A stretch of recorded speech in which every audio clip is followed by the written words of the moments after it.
ಕರ್ನಾಟಕದ highest playback ಸಿಂಗರ್ಸ್ನ introduce ಮಾಡಿರೋದು. ಆಮೇಲೆ ನನ್ನ ಗೈಡಲ್ಲಿ ತಯಾರು ಮಾಡಿರೋ ನಾನೇ. ಸೊ ನನಗೆ ಮ್ಯೂಸಿಕ್ ಅನ್ನೋದು ನನಗೆ ಇವತ್ತು 24 ಗಂಟೆನೂ ಸಂಗೀತ. ಸುಮಾರು 20 ವರ್ಷಗಳಿಂದ ನಾನು ಈ ರಾಜ್ಯೋತ್ಸವ, ಕನ್ನಡ ರಾಜ್ಯೋತ್ಸವಕ್ಕೆ ಅಪ್ಲಿಕೇಶನ್ ಹಾಕಿದ್ದೀನಿ. ಯಾರು ಹೋರಾಟಗಾರರಿದ್ದಾರೆ ಅವ್ರಿಗೆಲ್ಲ ಪ್ರೋಗ್ರಾಮ್ ಕೊಟ್ಟಿದ್ದೀನಿ. ಎಲ್ಲ ಮಿನಿಸ್ಟ್ರಿಗಳಿಗೂ ಗೊತ್ತು ನಾನು ಯಾರು ಅಂತ. ಅದೊಂದು ನನಗೊಂದು ಆಸೆ ಏನಂದರೆ ನನ್ನನ್ನು ಗುರುತಿಸಿಲ್ವಲ್ಲ ಅನ್ನೋದೊಂದು ಬಿಟ್ಟರೆ ಇನ್ನೇನು ಬೇರೆ ಏನು ಕೊಡ್ತಿಲ್ಲ. ಈಗಾದರೂ ಕರ್ನಾಟಕ ಜನರಿಂದ ನನಗೊಂದು ಅವಾರ್ಡ್ ಅಂದರೆ ಬೇರೆ ಏನಿಲ್ಲ, ದುಡ್ಡು ಕಾಸು ಅವಾರ್ಡನ್ನು ಎಕ್ಸ್ಪೆಕ್ಟ್ ಮಾಡ್ತಾಯಿಲ್ಲ.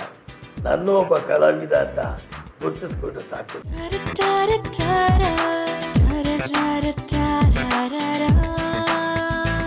ನನಸಾಗುವುದು ಕನಸು. Behind the mic. ಸೊ ಈಗ ನಂಜುಂಡ ಬಗ್ಗೆ ಮಾತಾಡ್ತಿದ್ವಿ. ಇನ್ನೊಂದು ಹಾಡು ಬಗ್ಗೆ ಕೇಳಬೇಕು. ನಗುತ್ತೈತೆ ದೈವ ಅಲ್ಲಿ ಹಾಡು. ನಾನು ಈಗ ಹೇಳಿದ್ನಲ್ಲ, ಮೊನ್ನೆ ನಾನು ಅಪ್ಪನ ಜೊತೆ ನೋಡಿದ್ದು ಆ ಸಿನಿಮಾನ ರೀಸೆಂಟ್ಲಿ. ಸೊ ಆ ಹಾಡನ್ನ ಹಾಡಿರೋರು ತುಂಬಾ ಡಾಕ್ಟರ್ ರಾಜ್ಕುಮಾರ್ ಅವ್ರ ವಾಯ್ಸ್ ತರಾನೇ ಇದೆ ಅವ್ರದ್ದು. ಅದು ಅವ್ರ ವಾಯ್ಸ್ ಇರೋದೇ ಅಥವಾ ಹಾಗೆ ಹಾಡ್ಸಿದ್ದ ಆ ಸಿನಿಮಾದಲ್ಲಿ ನಗುತ್ತೈತೆ ದೈವ ಅಲ್ಲಿ ಆ ಹಾಡದು. ಸೊ ಅದ್ರ ಬಗ್ಗೆ ಏನಾದರೂ ಹೇಳೋದಾದ್ರೆ ಸರ್? ಅಯ್ಯೋ, ಅದರದ್ದೇ ಭಾಳ ಒಳ್ಳೆಯ ಸೀಕ್ರೆಟು, ಭಾಳ ಖುಷಿ. ಪ್ರತಿಯೊಂದು ನಿಮಗೆ ಇದ್ರಲ್ಲಿ ತುಂಬ ಒಳ್ಳೊಳ್ಳೆ ವಿಷಯಗಳು ಬರುತ್ತೆ. ಕಾರಣ ಏನಂದರೆ ಇದು ಆಮೇಲೆ ಹಾಡ್ದವ್ನು ಯಾರು ಎತ್ತ ಅನ್ನೋದು 2 ಲೈನಲ್ಲಿ ಹೇಳ್ಬಿಡ್ತೀನಿ.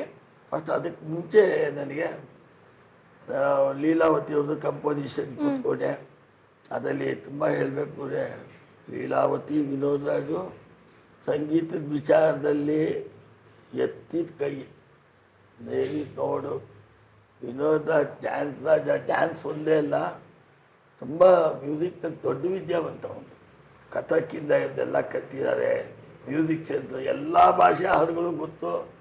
ಆಮೇಲೆ ಲೀಲಾವತಿಗೂ ಕೂಡ ಎಲ್ಲ MGR ಇಂದ ಹಿಡಿದು ಶಿವಾಜಿ ಗಣೇಶನಿಂದ ಎಲ್ಲರೂ ಗೊತ್ತು. ಆಮೇಲೆ ಅವರು ಇದೇ ಥರ ಎಕ್ಸಾಂಪಲು.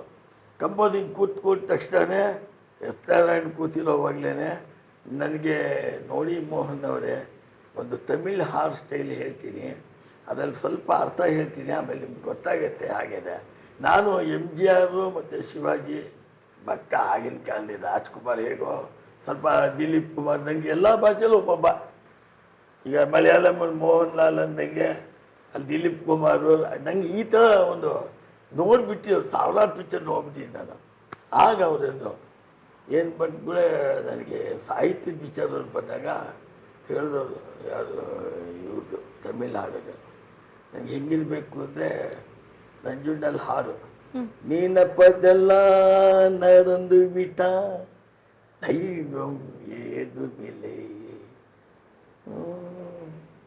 ಇಬ್ಬರು ನಮ್ಮ ವಿನೋದ್ ರಾಜ್ ಇಬ್ಬರು ಈ ಥರ ಅಂದರೆ ನಗುತ್ತೈತೆ ದೈವ ಹೇಳ್ತೀವಲ್ಲ, ನಾವು ಅಂದ್ಕೊಂಡಿದ್ದೆಲ್ಲ ಆಗೋದ್ರೆ ದೇವರೇ ಆಗಬೇಕು ಅನ್ನೋ ಥರ ಅದು ಕಂಪ್ಯಾರಿಸನ್ನು ಮಾಡಿದಾಗ ಕಂಪೋಸ್ ಮಾಡಿದೆ. ಮಾಡಿದ ತಕ್ಷಣ ಯೇಸುದಾಸ್ ಫಿಕ್ಸ್ ಆಗೋಯ್ತು.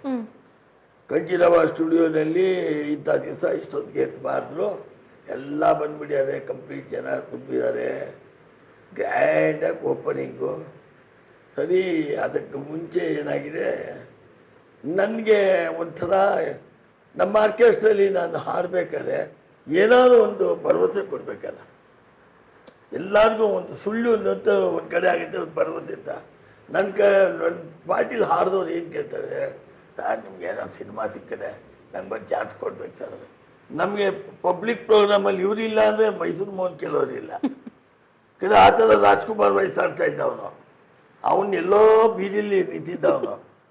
ಅಲ್ಲೆಲ್ಲೋ ಅವನು ಒಂದು ಕಡೆ ಕೂತಿರೋವಾಗ ನಾನು ಎಲ್ಲೋ ಕೇಳ್ತಾ ಇರಲಿ, ಅವ್ನು ರಾಜ್ಕುಮಾರ್ ತಂದೆ ಕರ್ಕೊಂಬ ಅಂತೇಳಿ ಅವ್ನು ನೀಟಾಗಿ ರೆಡಿ ಮಾಡಿಬಿಟ್ಟು ಅವನಿಗೆಲ್ಲ ಮಾಣಿಕ್ಯ ವೀಣಾ ಮುಬಲಾವಂತಿ ಮದಾನಸ ಎಲ್ಲ ಹೇಳ್ಕೊಬಿಟ್ಟೆ ಅವ್ರಿಗೆ. ಬರ್ರಿ ರಾಜ್ಕುಮಾರ್ ಏನೇನು ಮಾಡ್ತಾಯಿದ್ರು ಇಷ್ಟು ಆ್ಯಕ್ಟು ನಂಗೆ ಮಾಡೋಕ್ಕೆ ಬರುತ್ತದು. ಒಂಥರ ನಾನು ಮಿಮಿಕ್ರಿ ಆರ್ಟಿಸ್ಟ್ ಬೇರೆ. ನಾನು ಓಕೆ, ಯಾರು ಅಂಬರೀಷ್ ಹೆಂಗೆ ಮಾತಾಡ್ತಾರೆ, ಹೆಂಗೆ ನಡಿ ಎಲ್ಲ ಗೊತ್ತಿಗೆ.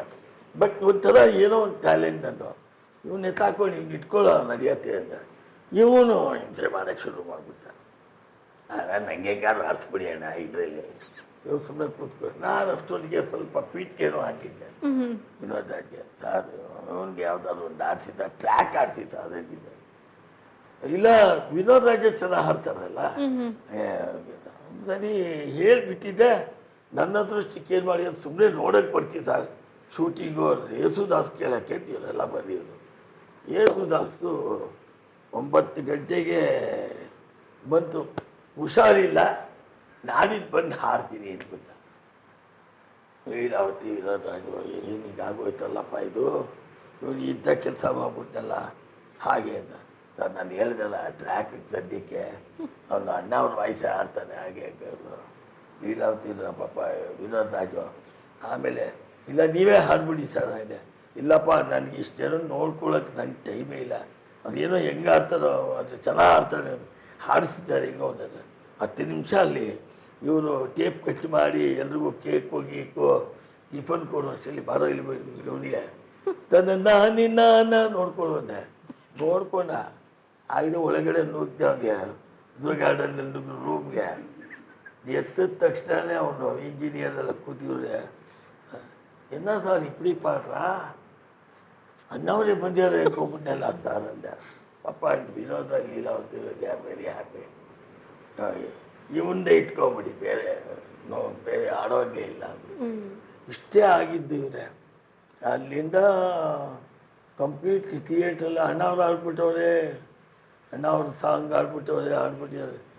ಅದಕ್ಕೆ ಮುಂಚೆ ನಾನು ಪ್ರೋಗ್ರಾಮಲ್ಲೆಲ್ಲ ಮೈಸೂರಲ್ಲಿ, ಯಾಕೆಂದರೆ ರಾಜ್ಕುಮಾರ್ ಪಾರ್ವತಮ್ಮನವ್ರ ತಮ್ಮ ನನಗೆ ಹೋಗೋಬಾರೋ ತುಂಬ ಫ್ರೆಂಡ್. ನಾವು ನಮ್ಮನೆ ಎದುರುಗಡೆನೆ ದಿನ ಕೂತ್ಕೊಂಡು ಇಸ್ಪೀಟ್ ಆಡೋದೆಲ್ಲ ನಾನು ಅವರೆಲ್ಲ ಆ ಥರ ಫ್ರೆಂಡ್ಸು ನಾವು.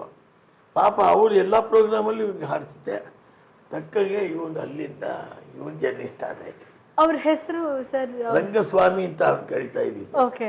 ಆಮೇಲೆ ಗಂಗೋತ್ರಿ ಅಂತ ಟೈಟ್ಲ್ ಬಂದ್ಬಿಡ್ತಾರೆ. ಓಕೆ. ಅವರು ಅದಾದ್ಮೇಲೆ ಬೇರೆ ಹಾಡುಗಳು ಹಾಡಿದ್ರ ಸುಮಾರು ಯಾವುದೋ ಪಿಕ್ಚರ್ಗಳು ಹಾಡ್ದ, ಭಕ್ತಿ ಗೀತೆಗಳು ಬೇಕಾದಷ್ಟು ಹಾಡ್ತಿದ್ದೆ. ಓಕೆ. ರಾಜ್ಕುಮಾರ್ ನಿಜವಾಗ್ಲೂ ಹೇಳಬೇಕು ಅಂದರೆ ನಾನು ನೋಡಿರೋ ಮಟ್ಟಿಗೆ ಇವಾಗ ಕರ್ನಾಟಕದಲ್ಲಿ ಈಸ್ ನೋ ಮೋರ್. ಈಗ ಅವ್ನ ತಮ್ಮನೂ ಹಾಡ್ತಾನೆ ಚೆನ್ನಾಗಿ ಇವಾಗ, ಬಟ್ ಇವನು ಅಲ್ಟಿಮೇಟ್. ಓಕೆ. ಒಂದು ಪುಸ್ತಕ ನೋಡ್ತಾ ಇರಲಿಲ್ಲ. ಯಾವ್ದು ಕೇಳ್ತೀರ, any difficult song with action.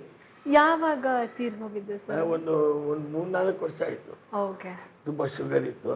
Okay. ಎಲ್ಲ ಏನು ಕೊಟ್ಟರು ಹಾಗೆ ಆಡೋದು. ಓಕೆ. ರಾಜ್ಕುಮಾರ್ ಅವ್ರದ್ದು ನಿಮ್ದು ಒಂದು ಅವ್ರ ಜೊತೆಗೆ ನೀವು ಆರ್ಕೆಸ್ಟ್ರಾದಲ್ಲೆಲ್ಲ ಇದ್ದಿದ್ದ ಅನುಭವ, ಅವ್ರು ಯಾವ ಥರ ರಾಜ್ಕುಮಾರ್ ಅವ್ರ ಹಾಡು ಅವ್ರ ವಾಯ್ಸೇನೆ ಒಂಥರ ಈ ದೈವಿಕ ವಾಯ್ಸ್ ಥರ ಅವ್ರದ್ದು, ಕೇಳಿದ್ರೇನೆ ಒಂಥರ ಮೈಯೆಲ್ಲ ಜುಮ್ಮನತ್ತೆ. ಅನುಭವ ಹೇಳಬೇಕಾದ್ರೆ ಸರ್ ರಾಜ್ಕುಮಾರ್ ಅವ್ರ ಜೊತೆಗಿಂದು. ಈಗ ಅದೇ ಹೇಳಿದ್ದು, ಈ ಆರ್ಕೆಸ್ಟ್ರಾ ಅನ್ನೋದು ಆಗಿನ ಕಾಲದಲ್ಲಿ ಆರ್ಕೆಸ್ಟ್ರಾ ಅಂತ ಫಸ್ಟು ಹುಟ್ಕೊಂಡಿದ್ದೆ ನಂದು ಮೈಸೂರಲ್ಲಿ. ಮೈಸೂರು ಮೋಹನ್ ಅಂತ ನಮ್ಮದು ಆರ್ಕೆಸ್ಟ್ರಾ ಹುಟ್ಕೊಂಡು ಹೇಗಾಗೋಯ್ತು ಅಂದರೆ, ಯಾರು ಬಂದರೂ ಮೈಸೂರಿಗೆ ಊರಿಗೆ ಒಂದು ಪದ್ಮಾವತಿ ಇದ್ದಂಗೆ ನಮ್ದಾಗೋಗಿತ್ತದು. ಅಂದರೆ ಯಾರೇ ಬಂದರೂ ಕೂಡ ಇವ್ನು ಇಟ್ಕೊಂಡ್ಬಿಟ್ರೆ ಆ ಟ್ರಾವೆಲಿಂಗು, ಆ ದುಡ್ಡು, ಆಮೇಲೆ ಒಂಥರ ಎಲ್ಲ ಹುಡುಗರು ಒಂಥರ ಸ್ಮಾರ್ಟಾಗಿದ್ರು ಎಲ್ಲರೂ. ಒಂಥರ ನೋಡಿದಲ್ಲ ಮೈಸೂರಲ್ಲೆಲ್ಲ ಕಾಲೇಜಲ್ಲಿ ಬೇರೆ ಮಾಡ್ತಿದ್ವಲ್ಲ, ಅಷ್ಟು ಕಾಲೇಜ್ ಹುಡುಗರು ಹುಡುಗಿರು ನಮ್ಗೆ ಸೇರ್ಬಿಡೋರು. ಇದರಿಂದ ಊರೂರೇ ನಮಗೆ ಫ್ಯಾನ್ಸ್ ಆಗ್ಬಿಟ್ಟಿದ್ರು. ಸೊ ರಾಜ್ಕುಮಾರ್ ಹೇಗೆ ಪರಿಚಯ ಆಯಿತು ಅಂದರೆ, ಮೈಸೂರಲ್ಲಿ ಫಸ್ಟು ಅನಂತ್ನಾಗ್ ಪಿಕ್ಚರು ಒಂದು ಸ್ಟಾರ್ಟ್ ಆಯಿತು. ಎಲ್ಲಿ ನಮ್ಮ ಪಾಂಡುಪುರದ ಹತ್ರ ಒಂದು ಬೆಟ್ಟಲ್ಲಿ ಶೂಟಿಂಗು. ಅದಕ್ಕೆ ದೊರೆ ಭಗವಾನು ಮೈಸೂರಿಗೆ ಬಂದಿದ್ದರು. ದೊರೆ ಭಗವಾನ್ ಬಂದಾಗ ಜೂಲಿ ಲಕ್ಷ್ಮಿಗೆ ಸ್ವಲ್ಪ ಹುಷಾರಿರಲಿಲ್ಲ, ನಮ್ಮ ಲೇಡೀಸ್ ಪ್ರಾಬ್ಲಮ್ ಅದು. ಅವ್ರು ಲೇಡಿ ಡಾಕ್ಟ್ರು ಹುಡುಕ್ತಾ ಇದ್ರು, ನಮ್ಮ ಅತ್ತಿಗೆ ಡಾಕ್ಟ್ರು. ಅದು ನಮ್ಮ ಅತ್ತಿಗೆ ಡಾಕ್ಟ್ರು ಕ್ಲಿನಿಕ್ ಸಿಕ್ಕಿದೆ. ಅಲ್ಲಿ ನಮ್ಮ ಅಣ್ಣ ಕೂತಿದ್ದಾಗ ದೊರೆ ಭಗವಾನು, ಸರ್ ಲಕ್ಷ್ಮಿಗೂ ಹುಷಾರಿಲ್ಲ, ಹೈವೇನಲ್ಲಿದೆ, ಅಲ್ಲಿ ಶೂಟಿಂಗ್ ಇದೆ, ಸ್ವಲ್ಪ ನೋಡಿ ಡಾಕ್ಟ್ರೇ ಎಲ್ಲ. ನಮ್ಮ ಅದಕ್ಕೆ ಹೋಗಿ ಟ್ರೀಟ್ಮೆಂಟ್ ಕೊಟ್ಟು ಎಲ್ಲ ಆಯಿತು. ಮಾಡಿದ್ದೆ, ಅವ್ರು ಕರ್ಕೊಂಡು ಎಲ್ಲ ಮಾಡ್ಕೊಂಡು ಬನ್ನಿ ಶೂಟಿಂಗೆಲ್ಲ ನೋಡಿ. ದೊರೆ ಭಗವಾನು ಹಾಗೆ ಬಂದು ಏನು ಡಾಕ್ಟ್ರ್ ಫೀಸ್ ಆಗಿದೆ, ಅಯ್ಯೋ ಏನು ಬೇಡ ನಿಮ್ಗೆ ನೋಡಿದ್ದೆ ಖುಷಿ ಅಂತ ಹೇಳಿದ್ದೆ. ಆ ಲಕ್ಷ್ಮಿಯವರು ಒಳ್ಳೆ ಒಂದು ಸೀರೆ ನಮ್ಮ ಅದಕ್ಕೆ ಕೊಟ್ಟು, ನಮ್ಮ ಮನೆ ಗೊತ್ತಲ್ಲ, ನಾನು ಆದ ತಕ್ಷಣ ಅವ್ರ ತಮ್ಮನ ಜ್ಞಾಪಿಸ್ಕೊಳ್ತಾರೆ. ಸರ್ ನಮ್ಮ ಮಕ್ಕಳು ನನ್ನ ತಮ್ಮಂದ್ರೆಲ್ಲ 5 ಕ್ಲಾಸಾಗಿ ನುಡಿಸ್ತಾರೆ ಸರ್, ಎಲ್ಲ ಹಾಡುಗಳು ಏನಾದ್ರು ಒಂದು ಚಾನ್ಸು, ಬನ್ನಿ ಸರ್ ನಮ್ಮ ಮನೆ ಊಟಕ್ಕೆ ಅಂತ ಕರೆಸಿದ್ರು. ಅವ್ರು ಬಂದ ತಕ್ಷಣ ಮ್ಯಾಗಿನ ತೊಗೊಂಡೆ, ನಿಮ್ಮ ಹತ್ರ ಹೆಂಗಾದ್ರೆ ತಗೊಳ್ಳಿ ಎಂದೆಂದು ನಿನ್ನನ್ನು ಶುರು ಮಾಡಿದೆ ಬ್ಯಾಂಡಿದೆಲ್ಲ ಹಾಡು ಎಲ್ಲ ಹಾಡು ನುಡಿಸ್ತಾ ಇದೀಗ. ವೆರಿ ಗುಡ್ ಯಾವುದಾದ್ರು ನಿಮ್ಗೆ ಸಣ್ಣ ಬಂದಾಗ ನಿಮ್ಗೆ ಆಪರ್ಚುನಿಟಿ ಕೊಡ್ತೀನಿ ತಾಳೆ ಆಗಿದ್ದು ಅದು ಕಟ್ಬಾರ್ದು 3-4 ವರ್ಷ ಏನಿಲ್ಲ ಏನಿಲ್ಲ. ಒಂದು 5 ಡೇ ಇದೇ ಥರ ಒಂದು ಫೋನ್ ಬಂತು ನಮ್ಮ ಅಣ್ಣಂಗೆ, ಅರ್ಜೆಂಟಾಗಿ ನಿಮ್ಮ ತಮ್ಮಂದ್ರನ್ನ ಕರ್ಕೊಂಡು ಇನ್ಸ್ಟ್ರೂಮೆಂಟ್ ಸಮೇತ ಹೈಲ್ಯಾಂಡ್ಸ್ ಹೋಟ್ಲಿಗೆ ಅಣ್ಣ ಅವ್ರು ಭೇಟಿ ಮಾಡಬೇಕು, ಸ್ವಲ್ಪ ಬನ್ನಿ ಅಂತ. ಹೋದು ಸರಿ ಮಾಡಿದ ತಕ್ಷಣ ಎಲ್ಲ ವಾದ್ಯಗಳು ಹಾಕೊಂಡು ಮೆಟ್ರೋಡೋರಲ್ಲಿ ಹೊರಟುಬಿಟ್ವಿ ನಾವು. ಹೋದ ತಕ್ಷಣ ಹೈಲ್ಯಾಂಡ್ಸ್ಗೆ ಹೋದ ತಕ್ಷಣ ರಾಜ್ಕುಮಾರ್ ಅವರು 10 ಗಂಟೆಗೆ ಬರ್ತೀನಿ ಅಂತ ಹೇಳಿದರು. ಸರಿ ನಮಗೆಲ್ಲ ಅಲ್ಲೇ ತಿಂಡಿ ಗಿಂಡಿ ಎಲ್ಲ ಆಯಿತು. ಮಾಡಿದ ತಕ್ಷಣ ರಾಜ್ಕುಮಾರ್ ಅವ್ರು ಬಂದರು. ನಮ್ಗೆ ಅವ್ರನ್ನ ನೋಡ್ಕೊಳ್ಳಿ ಇನ್ನೂ ಭಾರಿ ದಿಗುಲು, ಏನಪ್ಪ ಹಾಗೆ. ಆಮೇಲೆ ನಮಗೂ ನೋಡಿದ ತಕ್ಷಣ ಏನು ಕೇಳ್ತಾರೆ ಅನ್ನೋದೇ ಒಂದು ಆಗೋಗಿತ್ತು. ಅವ್ರನ್ನ ಸ್ವಲ್ಪ ದೊರೆ ಭಗವಾನೆಲ್ಲ ಸ್ವಲ್ಪ ಜೋರಾಗಿ ಮಾತಾಡೋರು. ರಾಜ್ಕುಮಾರ್ ಅವರು ಎಷ್ಟು ಬೇಕೋ ಅಷ್ಟೇ, ನಮಗೆ ಕ್ವಶನ್ ಟು ಆನ್ಸರ್ ಅಷ್ಟೇ. ಅವ್ರು ಸ್ವಲ್ಪ ದೊರೆ ಭಗವಾನು ಹಣ ಬಂದಿರೋ ಪ್ಲೇ ಮಾಡಿರಿ ಶುರು ಮಾಡಿ, ತಾಳಿ ಸ್ವಲ್ಪ ಸುಧಾರಿಸ್ಕೊಳ್ಳಿ, ತಿಂಡಿ ಗಿಡ್ಡಿ ಆಯಿತಾ ಎಲ್ಲ ಪಾಪ ಅವ್ರು ಬಂದ ತಕ್ಷಣ ಸ್ವಲ್ಪ ರಿಲ್ಯಾಕ್ಸ್ ಮಾಡ್ಕೊಳ್ಳಿ ಬಿಡಿ. ಯಾವಾಗ ಇಲ್ಲ ನೋಡಿದ್ರಿ, ಇಲ್ಲ ಸರ್ ರೆಡಿಯಾಗಿದ್ದೀವಿ ಹಾಗೇನ. ಆಮೇಲೆ ನೋಡಿಸಿದ್ಮೇಲೆ ನಿಮ್ಗೆ ಯಾವುದು ಬರುತ್ತೋ ಅದು ನುಡಿಸಿದ್ರು. ನಾವು ಸರಿ ಮೊದಲು ಅವ್ರಿಗೆ ಒಪ್ಪಿಸ್ಬೇಕಾದ್ರೆ ಅವ್ರು ಸ್ಟ್ರಾಂಗ್ ಡೋಸಿಂದನೇ ಸ್ಟಾರ್ಟ್ ಮಾಡೋಣ ಅಂದ್ಬಿಟ್ಟು ಆರಾಧಿಸುವೆ ಮದರಾಣಿ BGM ಶುರು ಮಾಡಿದೆ. ಅದು ಕೇಳಿದ ತಕ್ಷಣವೇ ರಾಜ್ಕುಮಾರ್ಗೆ ತುಂಬ ಖುಷಿಪಟ್ಟರು. ಅದಾದಮೇಲೆ ಆಗ ತುಂಬ ಫೇಮಸ್ಸು ಯಾರೇ ಕೂಗಾಡಲಿ ಬಂದಿದ್ದ, ಅದು ಅವ್ರು ಬೇಕಾದಷ್ಟು ಹಾಡುಗಳು ನುಡಿಸಿದ ತಕ್ಷಣ ನೆಕ್ಸ್ಟ್ ಪ್ರೋಗ್ರಾಮ್ ಹೇಳಲೇ ಇಲ್ಲ, ಭಗವಾನ್ಗೆ ಹೇಳಿಬಿಟ್ಟಿದ್ದೆ. ಎಲ್ಲರೂ ಕರ್ಕೊಂಡು ಮಾವಳ್ಳಿಗೆ ದೋಸೆ ತಿನ್ನೋಕ್ಕೆ ಈ ಹುಡುಗನ ಕರ್ಕೊಂಡ್ಬನ್ನಿ ಅಂದರು. ಅವ್ರ ಜೊತೆಯಲ್ಲೇ ಹೋಟ್ಲಿಗೆ ಹೋಗ್ತಿದ್ವಿ. ಹಾಗೆಲ್ಲ ಬಂದ್ಬಿಡಿ ನಮ್ಮ ಜೊತೆ ಎಲ್ಲ ಪ್ರೋಗ್ರಾಮ್ಗಳು ಬಾಂಬೆ ಗೀಂಬೆ ಎಲ್ಲ ಹೇಳಿದ್ರು. ಅಲ್ಲಿಂದ ನಮ್ಮ ಜರ್ನಿ ರಾಜ್ಕುಮಾರು ಮ್ಯಾಕ್ಸಿಮಮ್ 10 ವರ್ಷ 100 ಪ್ರೋಗ್ರಾಮ್ ಎಲ್ಲ ನೋಡಿಸ್ಬಿಟ್ಟೆ. ಆಮೇಲೆ ಅವ್ರು ವಿದ್ಯೆಯಲ್ಲೂ ನಾವು ಏನೋ ಅಂದ್ಕೊಂಡಿದ್ವಿ. ಅವಾಗೆಲ್ಲ LP ರಾಜ್ಕುಮಾರ್ ಹಾಡ್ತಾರ, ಅವರೇನ ಹಾಡಿದ್ದು, ನಮಗೇನು ಮೀಡಿಯಾ ಏನೂ ಇಲ್ವಲ್ಲ, ಯಾರೋ ಹೇಳೋದು ಅವ್ರು ಹೇಳಿರಲ್ಲ ಇವ್ರು ಹೇಳಿದ್ರು ಏನೇನು. ಕಣ್ಣಾರೆ ನೋಡಿದ್ಮೇಲೆ ಅತಿ ಹೈ ಕ್ಲಾಸ್ ಹಾರ್ಮೋನಿಯಂ ಪ್ಲೇಯರು, ನನ್ನ ಕೀಬೋರ್ಡು ನುಡಿಸ್ಬಿಟ್ರು. ನುಡಿಸ್ಬೋದ ಇವರು ಆಗ ಡಬಲ್ ಮ್ಯಾನ್ಯುವಲ್ ಇಡೀ ಕರ್ನಾಟಕದಲ್ಲಿ ಯಾರೂ ತೊಗೊಳ್ಳಿಲ್ಲ. ಅವತ್ತಿನ ಕಾಲದಲ್ಲಿ 1 ಲಕ್ಷ ರೂಪಾಯಿ ಅದು. ಈ ಸೋಫಾ ಏನಿದೋ ಅಷ್ಟುದ್ದ ಇತ್ತದು, 85 kg ಅದು. ಅದನ್ನು ನಾನು ತೊಗೊಂಡು 1 ತಿಂಗಳಲ್ಲಿ ಪ್ರಾಕ್ಟೀಸ್ ಮಾಡಿ ಅದರಲ್ಲೇ ಕೊಟ್ಟೆ ಪ್ರೋಗ್ರಾಮ್ನ. ಸೊ ಅಲ್ಲಿಂದ ರಾಜ್ಕುಮಾರ್ ಭಾಳ ಹತ್ರ. ಸಂಕೇತ್ ಸ್ಟುಡಿಯೋಸ್ಗೆ ನೀವು ಮ್ಯೂಸಿಷಿಯನ್ಸ್ನ ಸೆಲೆಕ್ಟ್ ಮಾಡಿ. ಹೌದೌದು. ಈ ಸಂಕೇತ್ ಸ್ಟುಡಿಯೋ ಇವಾಗ ಕರೆಂಟ್ ನಮ್ಮ ಜನ್ರೇಷನ್ ಅವ್ರಿಗೆ ಯಾವ ತರ ಪರಿಕಲ್ಪನೆ ಅವ್ರು ಶಂಕರ್ನಾಗ್ ಅವ್ರು ಮಾಡಿದ್ರು ಅನ್ನೋದು ಅಷ್ಟೊಂದು ಆಗಿ ಐಡಿಯಾ ಇಲ್ಲ. ಅದ್ರ ಬಗ್ಗೆ ಜೊತೆಗೆ ಆ ಸ್ಟುಡಿಯೋಸ್ಗೆ ನೀವು ಸೆಲೆಕ್ಟ್ ಮಾಡಿದ ಮ್ಯೂಸಿಷಿಯನ್ಸ್ ಬಗ್ಗೆ ಹೇಗ್ ನಡೀತು ಆಡಿಷನ್ಸ್ ಎಲ್ಲಾನು? ಅದು ಶಂಕರ್ನಾಗ್ದು ಬೆಂಕಿ ಚೆಂಡು ಪಿಕ್ಚರ್ಗೆ ನಾನೇ ಮ್ಯೂಸಿಕ್ ಡೈರೆಕ್ಟ್. ಅದು ಮ್ಯೂಸಿಕ್ ಡೈರೆಕ್ಷನ್ ಮಾಡಿದಾಗ ಆಮೇಲೆ ಶಂಕರ್ನಾಗು ನಮ್ಮ ಮ್ಯೂಸಿಕ್ ಡೈರೆಕ್ಷನ್ ಮಾಡಿದಾಗ ಅವ್ರನ್ನೂ ಇದೇ ಥರ ಅವ್ರ ಶೂಟಿಂಗ್ ಎಲ್ಲ ಆದಮೇಲೆ ನಮ್ಮ ಸಾಮಾನ್ಯವಾಗಿ ಈ ಥರ ಒಂದು ಇನ್ಸ್ಟ್ರೂಮೆಂಟ್ ತೊಗೊಂಡೋಗಿರುವೆ, ಏನೋ ನುಡಿಸೋದು, ಏನಾದ್ರು ಒಂದು ಅವಕಾಶಗಳು ಕೊಡ್ತಾರೆ ಅಂತ. ಆದ ತಕ್ಷಣ ಅವರು ಉಡುಪಿನಲ್ಲಿ ಪೇಜಾವರ ಸ್ವಾಮಿಗಳು ಪ್ರೋಗ್ರಾಮ್ ಇರಿಸಿದ್ರು, ಶಂಕರ್ನಾಗು ಅನಂತ್ನಾಗು ಹಾಡೋದು. ಗೊತ್ತಾಯ್ತಾ? ಅವ್ರ ಆರ್ಕೆಸ್ಟ್ರಾಗೆ ನಾನೇ ಆರ್ಕೆಸ್ಟ್ರಾ ಮಾಡಿದೆ. ಹಂಗೆ ಮಾಡಿದ ತಕ್ಷಣ ಶಂಕರ್ನಾಗು ಏನು ಮಾಡಿದ್ರು, ಆಗಿನ ಕಾಲಕ್ಕೆ ತುಂಬ ಮೆಚ್ಚುಗೆ ಆಗೋಯ್ತು ಅವ್ರಿಗೆ. ಈ ಥರ ನನಗೆ ಗೊತ್ತಿದ್ದ ವಿದ್ಯೆಗಳೆಲ್ಲ ನೋಡಿದ್ರು ಅವರು. ನಾಡ್ಮೇಲೆ ನಂಗೆ ಒಂದು 5 ಡೇ ಅವ್ರು ಹೇಳಿ ಕಳಿಸಿದ್ರು, ಈಗ ನೋಡಿ ಇಲ್ಲೇ ಎಲ್ಲದಕ್ಕೂ ಚೆನ್ನೈಗೆ ಓಡೋಗ್ಬೇಕಾಗತ್ತೆ. ಆಮೇಲೆ ಯಾತಿಗೆ ಬೆಂಗಳೂರಿನಲ್ಲಿ ಒಂದು ಸಿನಿಮಾ ಸ್ಟುಡಿಯೋ ಒಳಗೆ ಇದರ ಕಲಾವಿದನ್ನೆಲ್ಲ ಸೆಲೆಕ್ಟ್ ಮಾಡಬೇಕು, ಇಡೀ ಕರ್ನಾಟಕದಿಂದ ಎಲ್ಲನೂ ಕರೆಸ್ಬಿಡೋಣ, ಯಾರು ಚೆನ್ನಾಗಿ ಮಾಡ್ತಾರೆ ಇವನ್ನೆಲ್ಲ ಇಂಟರ್ವ್ಯೂ ಮಾಡಿಬಿಟ್ಟಿದೆ, ಹಾಡೋದಾಗಲಿ ವಾದ್ಯಗೋಷ್ಠಿ ಆಗಲಿ ಎಲ್ಲ ಸೆಲೆಕ್ಟ್ ಮಾಡಿಬಿಡಿ ಕೋರಸ್ಗೆ ಅಂತ ನನಗೆ ಇನ್ಚಾರ್ಜ್ ಕೊಟ್ಬಿಟ್ಟಿದೆ. ಒಂದು ಹೋಟ್ಲಲ್ಲಿ 1 ತಿಂಗಳು ಇಳಿಸಿದ್ರು. ಆಗ ಇವ್ರದ್ದು ಪೇಪರ್ ನ್ಯೂಸು ಅದು ಎಲ್ಲ ನೋಡಿ ಬೆಳಗಾಮು ಅಲ್ಲಿ ಇಲ್ಲಿ ಎಲ್ಲ ಕಡೆಯಿಂದ ಆರ್ಟಿಸ್ಟ್ ಎಲ್ಲ ಬಂದು ಆಮೇಲೆ ಯಾರ್ಯಾರು ನೊಟೇಷನ್ ಬರುತ್ತೆ ಯಾರ್ಯಾರು ನೊಟೇಷನ್ ಬರಲ್ಲ. ಇದು ಮಾಡಿದ ತಕ್ಷಣ ಓಪನಿಂಗ್ ಡೇ ರಾಮಕೃಷ್ಣ ಹೆಗಡೆ ಬಂದ್ಬಿಟ್ಟು chief minister opening Jeevaraj Alva ಕಳಿಸ್ಬಿಟ್ಟಿದೆ. ರಾಜ್ಕುಮಾರ್ ಹಾಡೋದು ಅಂತ ಫಿಕ್ಸ್ ಆಯಿತು. ಅಣ್ಣ ಅವ್ರ ಕೈಯಲ್ಲಿ ಹಾಡೋದು ಉದಯ್ ಶಂಕರ್ ರೈಟಿಂಗು. ಅದು ಮಾಡಿದಾಗ ಒಂದು 5,000 ಜನ ಇಂಟರ್ವ್ಯೂ ಆಯಿತು. ಅದರಲ್ಲೂ ಒಂದು 500 ಜನದಿಂದ 1,000 ಜನ ಸೆಲೆಕ್ಟು, ಇವ್ರ ಪ್ಲೇಯರು ಆ ಪ್ಲೇಯರೆಲ್ಲ. ಅದು ಮಾಡಿದಾಗ ಅದಕ್ಕೆ ನಾನೇ ಮ್ಯೂಸಿಕ್ ಕಳಿಸಿದ್ದೆ, ವೈಲಿನ್ ಪ್ಲೇಯರ್ ಅದೇ ಮ್ಯೂಸಿಷಿಯನ್ ಇಟ್ಕೊಂಡಿದ್ದೆ. ಸೊ ಕಂಪ್ಲೀಟಾಗಿ ಒಂದು ಸಾಂಗು ಉದಯ್ ಶಂಕರ್ ಬರೆದ್ರು. ಅದು ಪೀಲೂರು ರಾಗದಲ್ಲಿ ಮಾಡಿಬಿಟ್ಟು ರಾಘವೇಂದ್ರ ಸ್ವಾಮಿಗಳದ್ದು ಫಸ್ಟ್ ರೆಕಾರ್ಡಿಂಗ್ ಆಯಿತು. ಅಲ್ಲಿಂದ ಸಂಖ್ಯಾ ಸ್ಟುಡಿಯೋಗೆ ಆರ್ಟಿಸ್ಟ್ಗಳೆಲ್ಲ ಸ್ಟಾರ್ಟ್ ಆಯಿತು. ಅವ್ರು GK ವೆಂಕಟೇಶು, ರಂಗರಾವು, ರಾಜನಾಗೇತ ಪ್ರತಿಯೊಬ್ಬರು ಬಂದಿದ್ರು. ಇಲ್ಲಿಂದ ಸ್ಟಾರ್ಟ್. ಆಮೇಲೆ ಅವ್ರಿಗೆ ಇಲ್ಲಿಂದ ಬೆಂಗಳೂರಿಂದ ಸುಮಾರು ಜನ ಆರ್ಟಿಸ್ಟ್ ಎಲ್ಲ ಆ ಚೆನ್ನೈಯಲ್ಲಿರೋರಿಗೆಲ್ಲ ಇಲ್ಲಿ ಬಂದಾಗ ಅನುಕೂಲ ಆಯಿತು. ತುಂಬ ಹೌದು, ಅದನ್ನು ಕೇಳ್ಪಟ್ಟಿದ್ದೀನಿ ಸುಮಾರು ಜನದ ಇಂಟರ್ವ್ಯೂಸ್ನಲ್ಲಿ. ಹೌದು. ಸಂಗೀತದಲ್ಲಿರೋದು 7 ಸ್ವರ, ಸರಿಗಮ ಪದನಿ. ಸೊ ಇದರಲ್ಲಿ ಪರ್ಮ್ಯೂಟೇಷನ್ ಕಾಂಬಿನೇಷನ್ ಮಾಡಿಕೊಂಡು ಇಷ್ಟು ವರ್ಷ ಇಷ್ಟು ಲಕ್ಷಾಂತರ ಕೋಟಿ ಹಾಡುಗಳು ಬಂದಿದೆ. ಆದ್ರೆ ನೀವು ಒಂದು ಒಳ್ಳೆ ಪ್ಯಾಟರ್ನ್ ನಮ್ಗೆ ಹೇಳಿದ್ರಿ, ಒಂದು ಹಾಡು ಇನ್ಸ್ಪಿರೇಷನ್ ಇಂದ ಇನ್ನೊಂದು ಹಾಡು ಹುಟ್ಟತ್ತೆ ಅಂತ.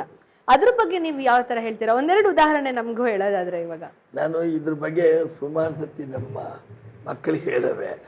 ಅವ್ರು ಹೇಳೋದು ಇಲ್ಲಪ್ಪ ಹಂಗೆಲ್ಲ ಕಂಪೇರ್ ಮಾಡಿಬಿಟ್ಟು ಹೇಳಕ್ಕೆ ಹೋಗಬೇಡ ಅದದ. ನನಗೆ ಏನಂದರೆ ಚಿಕ್ಕ ವಯಸ್ಸಿಂದ ಹೇಳಲ್ಲ, ಈ ಥರ ಲಕ್ಷಗಟ್ಟಲೆ ಹಾಡು ಕೇಳ್ತಾ ಇದ್ದಲ್ಲ, ಬೇರೆಯವ್ರಿಗೆ ಅದು ಹೊಳೆಯಲ್ಲ. ಆರ್ಕೆಸ್ಟ್ರಾದವ್ರಿಗೆ ಯಾಕೆ ಹೊಳೆಯುತ್ತೆ ಅಂದರೆ ನುಡ್ಸ್ಬಿಟ್ಟಿರ್ತೀವಲ್ಲ, ಅದೆಲ್ಲೋ ಪಕ್ಕದಲ್ಲಿ ಬಂದ್ಬಿಡ್ತು ಅನ್ನೋದು ಅನಿಸುತ್ತೆ. ಅಂದರೆ ನಾನು ಮ್ಯೂಸಿಕ್ ಮಾಡುವಾಗ ನೀವೇನು 7 ನಾವು ಅದನ್ನು ಯೂಸ್ ಮಾಡಲೇಬೇಕು. ತುಂಬ ನಿಯರೆಸ್ಟ್ ಇದ್ದಾಗ ಅದು ಕಾಣುತ್ತೆ, ಎತ್ತು ಕಾಣುತ್ತೆ ಅನ್ನೋದಕ್ಕೆ ಅದು ಎಕ್ಸಾಂಪಲ್ಸ್ ಅಷ್ಟೇ. ಅದಕ್ಕೆ ಎಕ್ಸಾಂಪಲ್ ಅಂದರೆ ಆ ಮ್ಯೂಸಿಕ್ ಡೈರೆಕ್ಟರ್ ಸರಿ ಇಲ್ಲ, ಇವ್ರು ಸರಿ ಇಲ್ಲ ಅಲ್ಲ, ಅದೆಲ್ಲ ಅಲ್ಲ, ಎಲ್ಲ ಇರೋದೇ ಅದು. ಅವ್ರಿಗೆಲ್ಲ ಕಂಪೇರ್ ಮಾಡಿ ಅವ್ರ ಮುಂದೆ ನಾವು ಚಿಕ್ಕವನೇ, ನಾನು ದೊಡ್ಡವನನ್ನು ಒಳ್ಳೆ ಹೇಳೋದೇ ಇಲ್ಲ. ನಮಗೆ ಏನಪ್ಪ ಅಂದರೆ ಬೇರೆ ಮಾಡ್ಬೋದಾಗಿತ್ತ ಅನ್ನೋದು ಬರುತ್ತೆ. ನಾವೇ ಕಂಪೋಸ್ ಮಾಡಿದಾಗ ಕೆಲವು ಟೈಮು ಇದೆಲ್ಲೋ ಬಂದಂಗೆ ಇದೆಯಲ್ಲ, ಇದು ಪಕ್ಕದ ರೋಡ್ ಹೋಗ್ಬಿಡೋಣ ಅಂತ ನಾವೇ ಮಾಡ್ಕೊಳ್ಳೋಂಥ. ಯಾಕಂದರೆ ಪ್ರತಿಯೊಂದು ಅಷ್ಟೇ ಸಿನಿಮಾದಲ್ಲೂ ಹಾಗೆ ಆಗತ್ತೆ, ಅದು ರಿಪೀಟ್ ಆಗಬಾರ್ದಲ್ಲ ಅನ್ನೋದಿರುತ್ತೆ. ಆದರೆ ಕೆಲವು ಪ್ಲೇಜರ್ ಇರುತ್ತೆ. ಈ ದುಡ್ಡು ಹಾಕೋನು ಮತ್ತು ಕೆಲವೆಲ್ಲ ಸರ್ ನಂಗೆ ಹಂಗೆ ಬೇಕು ಅಂತ ಕೇಳ್ತಾರೆ. ಅಂಥ ಟೈಮಲ್ಲೂ ಮ್ಯೂಸಿಕ್ ಡೈರೆಕ್ಟ್ರುಗಳಾಗ್ಬೋದು, ಗೊತ್ತಾಯ್ತಾ, ಪ್ರೊಡ್ಯೂಸರ್ ಮಾತಿಗೆ ಡೈರೆಕ್ಟ್ ಅವರು ಸೋಲ್ಬೇಕಾಗತ್ತೆ. ಈ ಥರ ಒಂದು ಕಂಪ್ಯಾರಿಸನ್ ಹೇಗೆ ಅಂದರೆ ಅದೇ ಹೇಳಿದೆ. ಇವಾಗ ನನಗೆ ಜ್ಞಾಪಕ ಬಂದಿದ್ದೆ ನನಗೆ ಒಂದೊಂದೇ. ಈಗ ಮಾಮರವೆಲ್ಲೋ ಕೋಗಿಲೆಯಲ್ಲೋ ಕ್ಯಾ ನಜಾರೆ ಕ್ಯಾ ಸಿತಾರೆ ನಾನೇ ನಾನ ಅಲ್ಲಿ ಒಂದು ಚೇಂಜ್ ಹೋಗಿರುತ್ತೆ. ಅಂದರೆ ಫಸ್ಟು ಅದು ಇಲ್ಲಿ ಬಂತಲ್ಲ ಸಿಮಿಲಾರಿಟಿ, ಬೇರೆ ಏನಿಲ್ಲ. ಅದು ಎಲ್ಲ ಹಾಡು ಹಾಗೆ ಆಗುತ್ತೆ. ನಾವು ರಾಜ್ಕುಮಾರ್ ಮಾಡೋವಾಗ್ಲೇ ನಾನು ಮೆಹಂದಿ ಹಾಸನ್ ಹಾಡು ಕೇಳಿದ್ದೆ. ನಾನು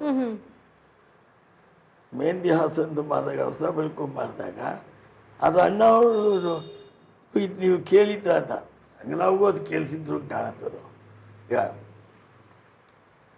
ಕಣ್ಣೀರ ದಾರಿ ಇದೇಕೆ ಇದೇಕೆ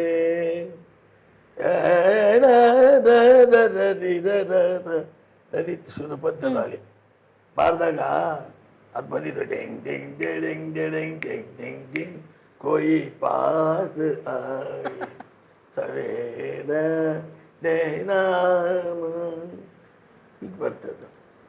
ಆಮೇಲೆ ಚೇಂಜ್ ಇದೆ. ತರ ನೀ ಚರಣ ಬೇರೆ ಬರ್ತದೋ, ಬೇರೆ ಒಂದು ಪಾಕಿಸ್ತಾನ ಸಿಂಗಿಂಗವಲ್ಲ.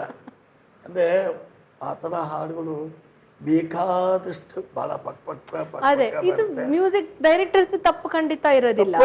ಅದು ಸಂಗೀತದಲ್ಲಿ ಇರೋ ಸ್ವರಗಳನ್ನ ನಾನಾದ್ರೂ ಆ 7 ಅಕ್ಷರ ಕರೆಕ್ಟ್, ಆ 7ನ ಒಂದು ಸ್ವಲ್ಪ ಏನೋ ಒಂದು ಚೇಂಜ್ ಮಾಡ್ತೀವಿ.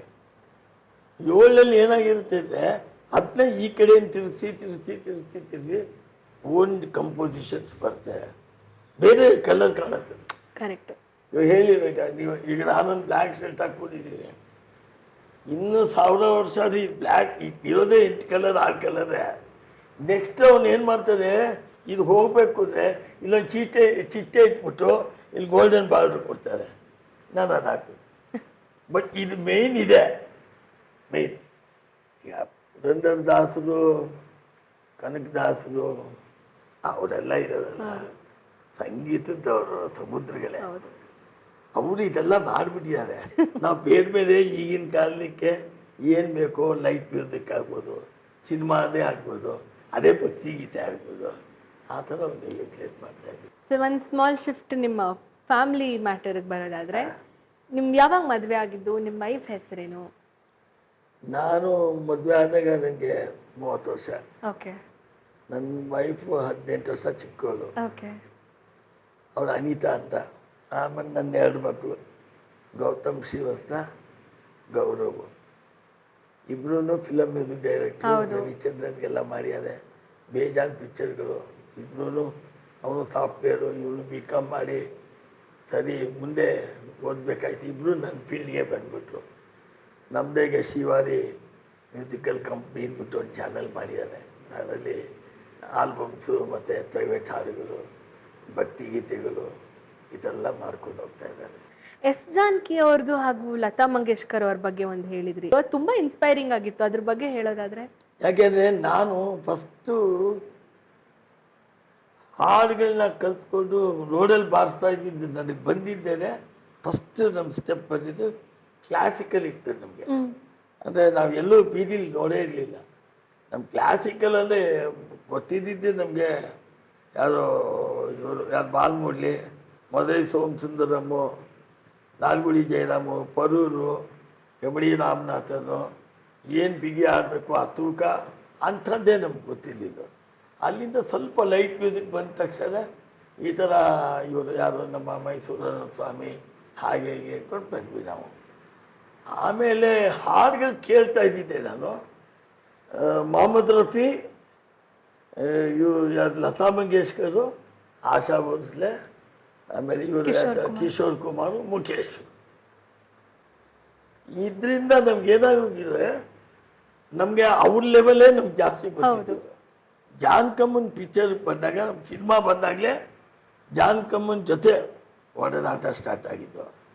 ಬಟ್ ಅವ್ರು ತುಂಬ ಚೆನ್ನಾಗಿ ಹಾಡ್ತಾರೆ ಗೊತ್ತು. ಈಗ ನಾವು ಎಲ್ಲ ಕೇಳಿದ್ದೆ. ಬಟ್ ಒಬ್ಬೊಬ್ಬನಿಗೆ ಒಂದಿರುತ್ತಲ್ಲ ಒಬ್ಬ ಫ್ಯಾನ್ ಅಂತ. ನನ್ನ ಲತಾ ಮಂಗೇಶ್ಕರ್ ತುಂಬ ಫ್ಯಾನು. ನಮ್ಮ ಮನೇಲಿ, ನನ್ನ ಮನೆಗೆ ದೇವರು ಅಂದರೆ ಮೊಹಮ್ಮದ್ ರಫಿ, ಲತಾನೇ ನನಗೆ. ಅದು ಹಂಗಾಗಿರೋದ್ರಿಂದ ಹಾಡ್ಸೋವಾಗ ಹಾಗೆ ನೀವು ತುಂಬ ಚೆನ್ನಾಗಿ ಹಾಡ್ತೀರ. ನೀವು ಈಗ ನನಗೆ ತುಂಬ ಇಷ್ಟ ಆಗೋಯ್ತು ಜಾನಕಮ್ಮ ಹಾಡಿದ್ದು. ನೀವು ಲತಾ ಮಂಗೇಶ್ಕರ್ ಲೆವೆಲ್ಗೆ ಇದ್ದೀರಾ ಅಂತ. ಆ ಮಾತು ಮಾತಾಡಬೇಡ್ರಪ್ಪ, ನೀವು ಹಾಗೆಲ್ಲ ಮಾತಾಡಬೇಡಿ. ಅವ್ರ ಫೋಟೋ ನಮ್ಮ ಮನೇಲಿ ಇಟ್ಕೊಂಡಿರಿ, ಅವ್ರನ್ನ ಹೋಲ್ಸೋಕ್ಕೆ ಅವ್ರ ಮುಂದೆ ನಾವೇನಿಲ್ಲ ಅಂದ್ಬಿಟ್ರು. ಅದೊಂದು ಏನಂದರೆ ನಮಗೆ ಸ್ವಲ್ಪ ರಿಪೇರಿ ಮಾಡ್ದಂಗೆ ಆಯ್ತು ನಮ್ಮನ್ನು. ಅಂದರೆ ಹುಡುಗರು ನಾವು ಅದನ್ನು ಕಂಪೇರ್ ಮಾಡಬೇಡಿ ಲತಾ ಮಂಗೇಶ್ಕರ್ನ, ಅವ್ರದ್ದು ನೀವು ಮಾಡಲೇಬೇಡಿ. ನಾವು ಆವಾಗಲೇ ಹೇಳಿದಲ್ಲ, ಯಾವುದೋ ವಿಶಾಲ್ ಬಾದ್ ಅಂತ, ಆ ಲೆಂತ್ ಇದೆಯಲ್ಲ ಅಸಾ ಇಟ್ಕೊಂಡ್ಬಿಟ್ರೆ ಒಂದು ರೋಡ್ ವಾಕಿಂಗ್ ಹೋಗಿ ಬರ್ಬೋದೇನೋ, ಅದು ಅಲ್ಲೇ ಇರ್ತದ. ನಾವು ಈ ರೋಡಲ್ಲಿ ಹಾರ್ನ್ ಸ್ಟ್ರಕ್ ಆಗಿಬಿಟ್ರೆ ಗೊತ್ತಾಗ್ತಲ್ಲ ಟ್ರಾಫಿಕ್ಕಲ್ಲಿ, ಅದ ಅಂದ್ಬಿಟ್ರೆ ಗನ್ನಲ್ಲಿ ಹೊಡ್ದಂಗದು. ಅದು ಈ ರಫೀನಲ್ಲಿ ಹಾಗೆ ಅದ್ಭುತವಾದ ವಾಯ್ಸ್, ಒಂದೊಂದು ಎಕ್ಸ್ಪ್ರೆಷನ್ನು ಸಾಧ್ಯನೇ ಇಲ್ಲ. ರೆಕಗ್ನಿಷನ್ ಅನ್ನೋದು ಒಬ್ಬ ಮ್ಯೂಸಿಷಿಯನ್ಗೆ ಬೇಕಾಗತ್ತಾ, ಅಥವಾ ಅವ್ರ ಟ್ಯಾಲೆಂಟ್ ಅವ್ರನ್ನ ಯಾವತ್ತಾದ್ರೂ ಮುಂದೆ ಕರ್ಕೊಂಬರತ್ತೆ ಅನ್ನೋ ನಂಬಿಕೆ ಅವ್ರಿಗಿದ್ರೆ ಆಟೋಮೆಟಿಕ್ ಆಗಿ ರೆಕಗ್ನಿಷನ್ ಸಿಗತ್ತಾ ಅವ್ರಿಗೆ? ಅದಕ್ಕೆ ಎರಡು ಇರಬೇಕು. ಒಂದು ದುಡ್ಡಿರಬೇಕು, ಇಲ್ಲ ಭಾಳ ದೊಡ್ಡ ಮನುಷ್ಯ ಇರೋವಂಥವನು, ಸಿನಿಮಾಗೆ ಸಂಬಂಧಪಟ್ಟವನು, ಅವನು ಪ್ರೊಮೋಟ್ ಮಾಡಿ. ಈ ಎರಡು ಪ್ರೊಮೋಟ್ ಇರಬೇಕು. ಮೂರನೇದು ನಿಮ್ಮ ಚಾನೆಲ್ಗಳಿರಬೇಕು. ಇವತ್ತು ಹೈಯೆಸ್ಟ್ ಬರ್ತಾ ಇರೋದು ಪ್ರಪಂಚ ನಿಂತಿರೋದೇ ಚಾನೆಲಲ್ಲಿ. ಈ ಚಾನೆಲ್ ಒಂದು ಚೆನ್ನಾಗಿದ್ಬಿಟ್ರೆ, ಚಾನೆಲ್ ಒಂದು ಮನಸ್ಸು ಮಾಡಿಬಿಟ್ರೆ ಅವನಿಂದ ಸುಮಾರಾಗಿ ಹಾಡೋಳು ಕೂಡ ಲತಾ ಮಂಗೇಶ್ಕರ್ ಮಾಡು. ಕಾರಣ ಏನು ಹೇಳ್ತೀನಿ ಕೇಳಿ. ಇವಾಗ ಫಸ್ಟ್ ಇಲ್ಲಿ 3 ಇದೆ, ತುಂಬ ಚೆನ್ನಾಗಿ ಹಾಡ್ತಾ ಇದ್ದಾರೆ. ಈಗ ಬಾಂಬೆಯಿಂದ ಬಂದ್ಬೇಡ, ಬೇರೆ ಕಡೆಯಿಂದ ಬೇಡ. ಬಾಂಬೆಯಿಂದ ಹೆಂಗೆ ನೀವು ರೆಕಗ್ನೈಸ್ ಮಾಡ್ತಾರೆ ಅಂದರೆ, ಸಾಮಾನ್ಯ ಮೆಜಾರಿಟಿ ನೋಡಿ ಹೇಳ್ತೀನಿ, ಈ ಮೆಜಾರಿಟಿ ಬಂದ್ಬಿಟ್ಟಿದೆ ಈ 3 ಭಾಷೆಗೆ ಜನ ಜಾಸ್ತಿ ಇದ್ದಾರೆ, ಪಾಪ್ಯುಲೇಷನ್ ಜನ. ತೆಲುಗು, ತಮಿಳು, ತೆಲುಗು ಈ 3 ಫಸ್ಟ್ ಎಲ್ಲರೂ ಕನ್ನಡದವ್ರ ಮನೆಯವರು ಆನ್ ಮಾಡಿಬಿಡ್ತಾರೆ. ಅದನ್ನು ಕೇಳದೇ ಇರೋರೇ ಇಲ್ಲ. ಮಾಡಿದ ತಕ್ಷಣ ಇವನು ಹಾಕ್ಬಿಡ್ತೀರ ನೀವು ಸರಿಗಮನ ಅವರು ಹಿಂದಿ ಚಾನೆಲ್ ಹಾಕ್ತೀರ. ಬಂದ ತಕ್ಷಣ ತುಂಬ ಚೆನ್ನಾಗಿ ಹಾಡೋರಿಗೆ. ಈಗ ಚಾನೆಲ್ನವರು ಎಲ್ಲೋ ರೋಡಲ್ಲಿ ಹೋಗ್ತಾ ಇದ್ದಾಗ ಒಬ್ಬ ತುಂಬ ಚೆನ್ನಾಗಿ ಹಾಡ್ತಾನೆ, ಅವನನ್ನು ನೋಡಿದ ತಕ್ಷಣ ಬಾಂಬೆಲಿ ಫಸ್ಟು ಹಾಡಿಸ್ಬಿಡ್ತಾರೆ. ಅವನಿಗೆ ಹೆಂಗಾಗಿ ಅವನಿಗೆ ಇನ್ಸ್ಟ್ರೂಮೆಂಟಲ್ಲಿ ಕೊಟ್ಟು ಅವನು ರೆಡಿ ಮಾಡಿಕೊಂಡು ಹಾಡಿಸ್ತಾರೆ. ಆಮೇಲೆ ಅವನದು ಹಳೆಯ ಸ್ಟೋರಿ ತೊಗೊಂಡ್ಬಿಡ್ತಾರೆ, ಮುಗ್ದೋಯ್ತು. 2 ಅಪ್ರಿಷಿಯೇಷನ್ ಬರುತ್ತೆ ಎಂಥ ಅವ್ನಿಗಾಗಲಿ. ಈಗ ಒಬ್ಬ ಬೆಳೆದಿರೋ ಅವನಿಗೆ ತುಂಬ ರೇಟ್ಗಳಿದೆ ಅಂದರೆ, ಕೆಲವ್ರಿಗೆ ಏನಾಗುತ್ತೆ, ನಮ್ಗೆ ಅಷ್ಟೊಂದು ಬಡ್ಜೆಟ್ ಇಲ್ಲ ಅಂದರೆ ಒಬ್ಬ ಫ್ರೀ ಹಾಡೋವನ್ನು ಹುಡುಕ್ತಾ ಇರ್ತಾರೆ. ಅಂಥ ಟೈಮಲ್ಲಿ ಏನಾಗುತ್ತೆ, ಬಾಂಬೆಲಿ ಇವಾಗ ಚಾನ್ಸು ಯಾರೋ ದೊಡ್ಡ ವ್ಯಕ್ತಿ ಹಾಡಿರೋದನ್ನ ಇನ್ನೊಬ್ಬ ಚಿಕ್ಕ ಹುಡುಗ ಹಾಡ್ತಾನೆ. ಸೊ ಅವನನ್ನು ನಿಮ್ಮ ಚಾನೆಲಿಂದ ತಗೊಳ್ಳೋದು ಒಂದು. ಎರಡನೇದು, ಜನಗಳೆಲ್ಲ ಕೇಳಿ ಕೇಳಿ ಕೇಳಿ ಅವನ್ನ ಬಂದು ಸಾರ್ ಬಂದು ತುಂಬ ಚೆನ್ನಾಗಿ ಹಾಡ್ತಾರೆ ಅಂದರೆ ಆತದ ಈ ಗೆಲ್ಲೋ ಶಕ್ತಿ ಅಲ್ಲೇ ಇರೋದು. ಆಮೇಲೆ ಹಾಡ್ತಾ ಹಾಡ್ತಾ ನೀವು ಸುಮಾರಾಗಿ ಹಾಡೋನು ಕೂಡ ಚೆನ್ನಾಗಿ ಹಾಡ್ತಾನೆ. ಅವಕಾಶ ಸಿಗ್ತಾ ನಿಮಗೆ ಬೇರೆ ಬೇರೆ ಮ್ಯೂಸಿಕ್ ಡೈರೆಕ್ಟ್ರು, ಬೇರೆ ಡೈರೆಕ್ಟ್ರು, ಇವರು ಗುರುಗಳೇ. ಅದು ಇಂಪಾರ್ಟೆಂಟ್. ಆಡಿಯನ್ಸು ಇವಾಗ ನಿಮ್ಮ ಪ್ರಕಾರ ಯಾವ ಥರ ಹಾಡುಗಳನ್ನ ಇಷ್ಟಪಡ್ತಾ ಇದ್ದಾರೆ ಇವಾಗ ಭಾಳ ರಿದಮಿಕ್ ಆಗಿರಬೇಕು. ಫಸ್ಟ್ ರಿದಮಿಕ್ ಆಗಿ ತುಂಬ ಚೆನ್ನಾಗಿ ಸೌಂಡ್ ಅನ್ನೋದು ಅದು ಬಂತು. ಅಲ್ಲಿ ಮೈಕಲ್ ಜಾಕ್ಸಿಂದ ಹೇಳ್ತೀನಿ. ಮೈಕಲ್ ಜಾಕ್ಸನ್ ಫಸ್ಟು ಡ್ಯಾನ್ಸ್ ಮಾಡ್ತಾ ಇದ್ದಿದ್ದು ಬರೀ ಫೇಸಿಯಲ್ ಎಕ್ಸ್ಪ್ರೆಷನ್ನು, ಗೊತ್ತಾಯ್ತಾ, ಜಾಸ್ತಿನೇ ಇರಲಿಲ್ಲ. ಈಗ ಹಳೇ ಯಾರು ರಾಜ್ಕುಮಾರ್, ವಿಷ್ಣು ಆಗ್ತಾ ಇದ್ದಿದ್ದು ಯಾವುದೇ ಹಾಡು ಹೀಗೆ ಹೀಗೆ, ಗೊತ್ತಾಯ್ತಾ, ಹೀಗೆ ಹೀಗೆ ಇಷ್ಟೇ ಸಾಕಾಗಿರೋದು. ಈ ಮೈಕಲ್ ಜಾಕ್ಸನ್ ಬಂದಾಗ ಏನಾಗೋಯ್ತು, ಅವನೇನೋ ಹಿಂಗಂದರೆ ಇದೇನು ಕೈ ಸರಿ ಇಲ್ವೇನೋ, ಏನಾದ್ರು ಆರ್ಥೋಪೆಟಿಕ್ ತೋರಿಸ್ಬೇಕಲ್ಲ, ಅದು ಇಲ್ಲೆಲ್ಲ ಬಂದ್ಬಿಡ್ತೀರಿ ಡಿಂಗ್ ಇದೆಲ್ಲ ಬಂದ್ಬಿಡ್ತಾಗೆ.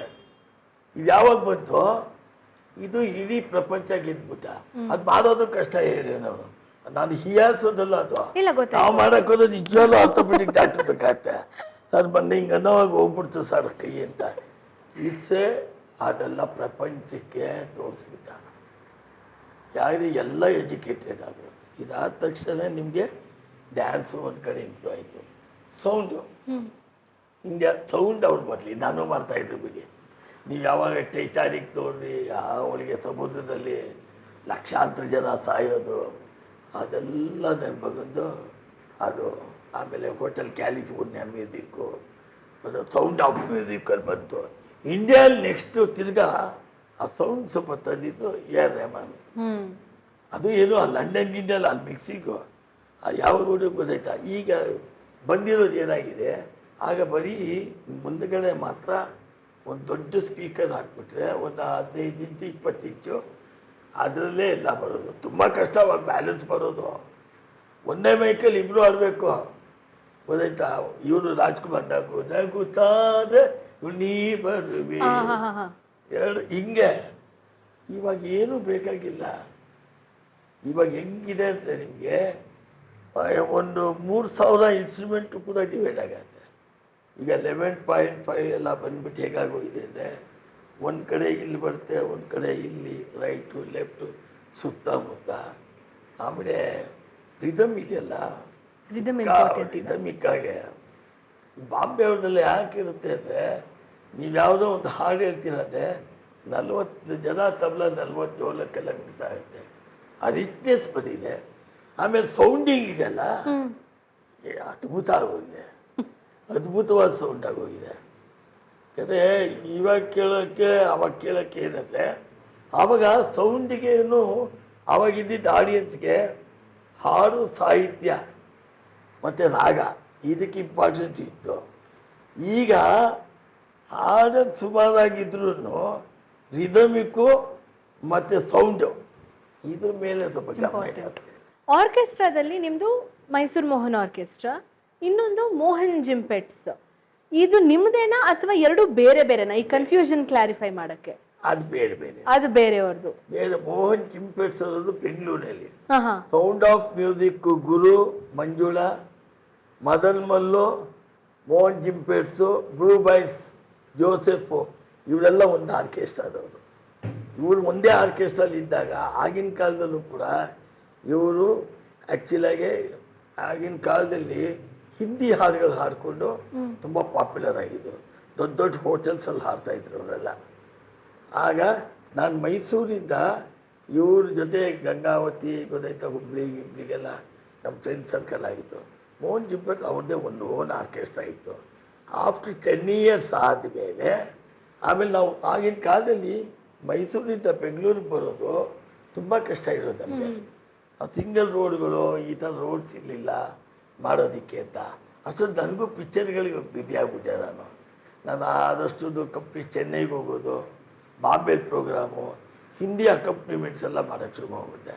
ಅಮಿತಾಬ್ ಬಚ್ಚನ್ ಕೂಡ ಆರ್ಕೆಸ್ಟ್ರಾ ಮಾಡಿಬಿಟ್ಟೆ ಮೈಸೂರಲ್ಲಿ. ಓಕೆ, ಯಾವಾಗ ಅದು ಆಗಲಿ ಆ ಟೈಮಲ್ಲೇ ಅಮಿತಾಬ್ ಬಚ್ಚನ್ ಹೇಗೆ ಪರಿಚಯ ಆಯಿತು ಅಂದರೆ, ಕೂಲಿ ಪಿಕ್ಚರಲ್ಲಿ ಅವ್ರಿಗೆ ಆಕ್ಸಿಡೆಂಟ್ ಆಗಿಬಿಟ್ಟಿದೆ, ಬದುಕಿದೆ ಚೈದೆ. ಬೆಂಗಳೂರಿನಲ್ಲಿ ಡಾಕ್ಟ್ರುಗಳೆಲ್ಲ ಅವನು ಉಳಿಸಿದ್ರು. ಆ ಡಾಕ್ಟ್ರ್ ಯಾರಪ್ಪ ಅಂದರೆ ಮೈಸೂರಿಗೆ ಸಂಬಂಧಪಟ್ಟವರು. ನಮ್ಮ ಪಂತ್ಲು ಇವರು ಇದ್ದಾರಲ್ಲ ಸಂಪತ್ತು, ಅವ್ರ ಮಗ CFTRI ಇಲ್ಲಿ ಒಳ್ಳೆ ಕೆಲಸದಲ್ಲಿದ್ದ. ಅವರು ಮಗ ನನ್ನ ಫ್ಯಾನು. ಅವರು ನನ್ನನ್ನು ಉಳಿಸಿದ್ದು ಕರ್ನಾಟಕದವರಲ್ವಾ, ಅದಕ್ಕೋಸ್ಕರ ನಾನು ಮೈಸೂರು ಡಾಕ್ಟ್ರ್ ಹತ್ರ ಬರ್ತೀನಿ ಅಂತ CFTRI ಬಂದರು. ಆಗ ಅವರು ನಾನೇನು ಹಾಡೋಕ್ಕಾಗಲ್ಲಪ್ಪ, ಅದು ಎಲ್ಲಿದೆ, ನಾನು ಹಾಡೋದು 2-3 ಬಾಂಬೆ ಅಂತ. ಇಲ್ಲ ಸರ್, ನಮ್ಮ ಹುಡುಗರು ಇದ್ದಾರೆ ಅಂತ ನಾನು ಅರೇಂಜ್ ಮಾಡು. ಬಂದ ತಕ್ಷಣ ಸಾಯಂಕಾಲ ಗೊತ್ತಿತ್ತಂಗೆ ಆಗ ಬಾಂಬೆ ಟು ಗೋವಾ ದೇಕಾನ ತೋಚನದ ಆ ಹಾಡು, ಬಾಂಬೆ ಟು ಗೋವಾ 2-3 ಹಾಡುಗಳು ಹಾಡಿರೋದನ್ನ ನಾನೇ ಪ್ಲೇ ಮಾಡಿದ ತಕ್ಷಣ ಇವನು ಅಮಿತಾಬ್ ಬಚ್ಚನ್ ಕೂಡ ಕ್ಲೋಸಪ್ ನನಗೆ. ಬಂದ ತಕ್ಷಣ ಹಾಡಿ ಆಮೇಲೆ ಬಾಂಬೆಯಲ್ಲಿ ನಾನು ಆ ಕಾಲದಲ್ಲೇ ಒಪಿನಿಯನ್ನೆಲ್ಲ ಮೀಟ್ ಮಾಡಿದ್ದೆ. ಯಾಕಂದರೆ ಅವರ ಹಳೆಯ ಹಾಡುಗಳೆಲ್ಲ ನಂಗೆ ತುಂಬ ಈ ಥರ ಬಬ್ಲಾ ಆರ್ಕೆಸ್ಟ್ರಾ ಅಲ್ಲಿ ಒಡಿನಾಟನೂ ತುಂಬ ಇದ್ದಂಗೆ.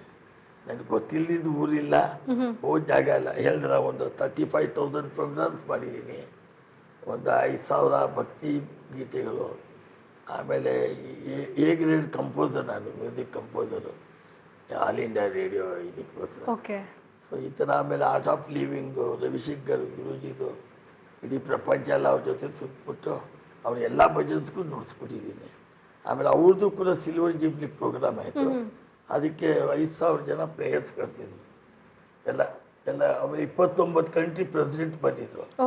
ಅಬ್ದುಲ್ ಕಲಾಂ ಇದಕ್ಕೆ ಎಂದರೋ ಮಹಾನುಭಾవులు ನಾನೇ ಫುಲ್ ಕಂಡಕ್ಟ್ ಮಾಡಿ ಸಾಂಗ್ಸ್ ಎಲ್ಲ ಮಾಡಿದೆ. ಶಾಲಿನಿ ಶ್ರೀನಿವಾಸ್ ಅಂತ ಭಾಳ ಅದ್ಭುತವಾದ ಸಿಂಗರ್ಸು. ಅವರು ಒಂದು ಕಾಲದಲ್ಲಿ ನನ್ನ ಗುರುಗಳೇ ಅಂತ ಹೇಳ್ತಾರೆ. ಅವರು ಅವ್ರನ್ನೂ ಕರ್ಕೊಂಡೋಗಿ ಹಾಡಿರೋ ಇವತ್ತಿಗೂ ಒಳ್ಳೆಯ ಹೆಸರುದಾಸವಾಯಿತು. ಅವರಿಂದ ನಾನು ಎಲ್ಲ ಕಡೆನೂ ಹೋಗಿ. ಸೊ ನನ್ನ ಜರ್ನಿ ಇಷ್ಟೆಲ್ಲ ಆಗಿದೆ. ಫಿಲ್ಮ್ ಸಾಂಗ್ಸ್ಗೆ ಎಸ್ಪೆಷಲಿ ಸಂಗೀತ ಮುಖ್ಯ ಆಗತ್ತಾ, ಸಾಹಿತ್ಯ ಮುಖ್ಯ ಆಗತ್ತಾ, ಅಥವಾ ಎರಡೂ ಒಂದೇ ಪ್ರಮಾಣದಲ್ಲಿ ಇದ್ರೇನೆ ಜನಕ್ಕೆ ಇಷ್ಟ ಆಗದ? ಮೊದಲನೇದು ಬರೋದೇ ಸಾಹಿತ್ಯ ಬರಬೇಕು. ಸಾಹಿತ್ಯ ನೀವೆಲ್ಲ ಇನ್ಸ್ಟ್ರೂಮೆಂಟಲ್ಲಿ ಬಾರಿಸ್ತೀವಲ್ಲ, ಇನ್ಸ್ಟ್ರೂಮೆಂಟ್ ಈಗ ಸುಮ್ಮನೆ ಹೇಳ್ತೀರಿ, ಯಾವುದೋ ಒಂದು ಮದುವೆ ಮನೆ ಹೋಗ್ತೀವಿ, ವಾದ್ಯ ಸಂಗೀತ ಈಗ ಇಂಪ್ರೂವ್ ಆಗಿದೆ. ಆಗಿನ ಕಾಲ ವಾದ್ಯ ಸಂಗೀತ ಅಂದರೆ 3ಕ್ಕೆ ಮಾತ್ರ ತಲೆ ತೂಗ್ತಾ ಇದ್ರು. ನಾದಸ್ವರ, ತಾಳಿ ಕಟ್ಟಕ್ಕೆ ಅದೇ ಬೇಕು, ಬೇರೆ ಮ್ಯೂಸಿಕ್ ಮಾಡಿದ್ರೆ ತಾಳಿ ಕಟ್ಟೋದೇ ಇಲ್ಲ, ಹಿಂದೆ ಬಂದ್ಬಿಡುತ್ತೆ. ಅದು ಬರಲೇಬೇಕು. ಆಗ ರೇ ರೇ ರೇ ರೇ ಏನು ಬೇಕಾದ್ರೆ ಹೇಳ್ತೆ. ಆಗ ಶಾಸ್ತ್ರೀಯ ಸಂಗೀತ ಪಾಪ್ಯುಲರ್ ಆಗೋಗಿದೆ ಪ್ರಪಂಚದಲ್ಲಿ, ಅದು ನಡೆದೋಯ್ತು. ಬಟ್ ಸಿನಿಮಾ ಹಾಡುಗಳಿಗೆ ನೀವು ಏನೇ ಮಾಡಿದ್ರು ಕೂಡ ಸಾಹಿತ್ಯ ನನ್ನ ಪ್ರಕಾರ ಸಂಗೀತ ಈಕ್ವಲ್ ಆಗಿದೆ. ಆದರೆ ಇನ್ಸ್ಟ್ರೂಮೆಂಟಲಲ್ಲಿ ಮ್ಯೂಸಿಕ್ನ ಹಿಡ್ಕೊಳ್ಳೋರು ಇವತ್ತಿಗೂ 70%. ಅದೇನೋ ಗೊತ್ತಾಗಲಿಲ್ಲ ಸರ್ ಅಂತ. ನೀವು ಸಾಹಿತ್ಯ ಹೇಳ್ಬಿಟ್ರೆ ಗೊತ್ತಾಗ್ಬಿಡುತ್ತೆ ಅವ್ರಿಗೆ. ಸಾಹಿತ್ಯ ಸುಮ್ಮನೆ ನೀವು ಈಗ ಗೊತ್ತಾಯ್ತಾ, ಹಾವಿ ದದ್ವೆ ಸಣ್ಣ ಗೊತ್ತಾಗ್ಬಿಡುತ್ತೆ. ಟಿ ಡಿ ಎಲ್ಲೋ ಕೇಳ್ದಂಗೆ ಐತಲ್ಲ, ಯಾವುದಿದು ಟಿ ಟಿ ಟಿ ಗೊತ್ತಾಗಲಿಲ್ಲ, ನೀನೇ ಹೇಳೋ ಗೊತ್ತಾಗ್ಲಿಲ್ಲ ನಾವು ಬುದ್ಧಿವಂತ ಆಗಿರ್ತಾರೆ. ಸೊ ಅದು ಸಾಹಿತ್ಯನೂ ಅಷ್ಟೇ ಇಂಪಾರ್ಟೆಂಟು. ಬಟ್ ಆ ಟ್ಯೂನ್ ಇದೆಯಲ್ಲ ಅದು ಅಷ್ಟೇ. ಯಾಕೆಂದರೆ ಆ ಸೀಕ್ವೆನ್ಸ್ಗೆ ಆ ರಾಗ ಹಾಕಲೇಬೇಕು. ಈಗ ಯಾಕೆಂದರೆ ಒಂದೊಂದು ಸೀನ್ ಇದೆ ನೋಡಿ, ಆ ಸೀನ್ ಭಾಳ ಇಂಪಾರ್ಟೆಂಟ್. ಕ್ಲೈಮ್ಯಾಕ್ಸ್ ಸಾಂಗ್ ಆಗ್ಬೋದು, ಲವ್ ಡ್ಯುಯೆಟ್ ಸಾಂಗ್ ಆಗ್ಬೋದು, ಆಮೇಲೆ ಮನೆಯೊಳಗೆ ರಿಸೀವ್ ಮಾಡೋದಾಗ್ಬೋದು ಹೆಣ್ಮಕ್ಳು, ಇದೆ ಎಲ್ಲ ಪ್ರತಿಯೊಂದಕ್ಕೂ ಇಂಪಾರ್ಟೆಂಟು. ಎರಡು ಸರಿ ಸಮವಾಗಿದೆ. ಆಮೇಲೆ ಇಷ್ಟೆಲ್ಲ ಆದಮೇಲೆ ನಾವು ಮಾತಾಡೋಂಗೆ ಯಾರೇ ಡೈರೆಕ್ಟ್ರು, ಅದು ಚಾಮುಂಡಿ ಬೆಟ್ಟನೇ. ಇದೆಲ್ಲ ಆದಮೇಲೆ ಅವನು ಹೀರೋ, ಅವನ ಬಾಯಲ್ಲೇ ಬರಬೇಕೆಲ್ಲ. ಅವ್ನು ಮಾತಾಡಿದ ಮೇಲೆ ನಾವು ಯಾರು ಗೊತ್ತಾಗುತ್ತೆ. ಹಿಂದೆ ಯಾರೂ ತೆಗೆದಾಕೋಂಗೇ ಇಲ್ಲ. ಈಗ ಹೇಳ್ತಾರೆ ಪಂಚಭೂತಗಳು ನನಗೆ ಗಾಳಿ ಬೆಳಕು ಎಲ್ಲ ಪ್ರತಿಯೊಂದು ಎಷ್ಟು ಇಂಪಾರ್ಟೆಂಟ್ ಮನುಷ್ಯನಿಗೆ. ಇಷ್ಟು ಚೆನ್ನಾಗಿತ್ತು. ಓಡ್ತಿದ್ರೆ ಅಷ್ಟು ಜನನೂ 100 ದಿನ ಓಡಿದ ತಕ್ಷಣ ಅಷ್ಟು ಜನಕ್ಕೂ ಬಗ್ಲ ಕಟ್ತಾರೆ. ಒಬ್ಬ ಹೇಳಿದ್ರೆ ತಿರ್ಗಾ ಅದೇ ಫುಟ್ಪಾತಲ್ಲಿ ಇರ್ತೀವಿ. ಇದೇ ಎರಡೇ ಕಂಪಾರಿ. ಮ್ಯೂಸಿಕ್ ಕಂಪೋಸ್ ಮಾಡಬೇಕಾದ್ರೆ ಸಾಹಿತ್ಯಕ್ಕೆ ಸಂಗೀತ ಕೂಡ್ಸೋದು ಕಷ್ಟ ಆಗತ್ತಾ ಅಥವಾ ಸಂಗೀತಕ್ಕೆ ಸಾಹಿತ್ಯ ಹಾಕೋದು ಕಷ್ಟ ಆಗತ್ತಾ? ಚಾಲೆಂಜಿಂಗ್ ಬಂದಿದ್ದೆ ಫಿಲಮ್ ಡೈರೆಕ್ಟ್ರಿಂದ.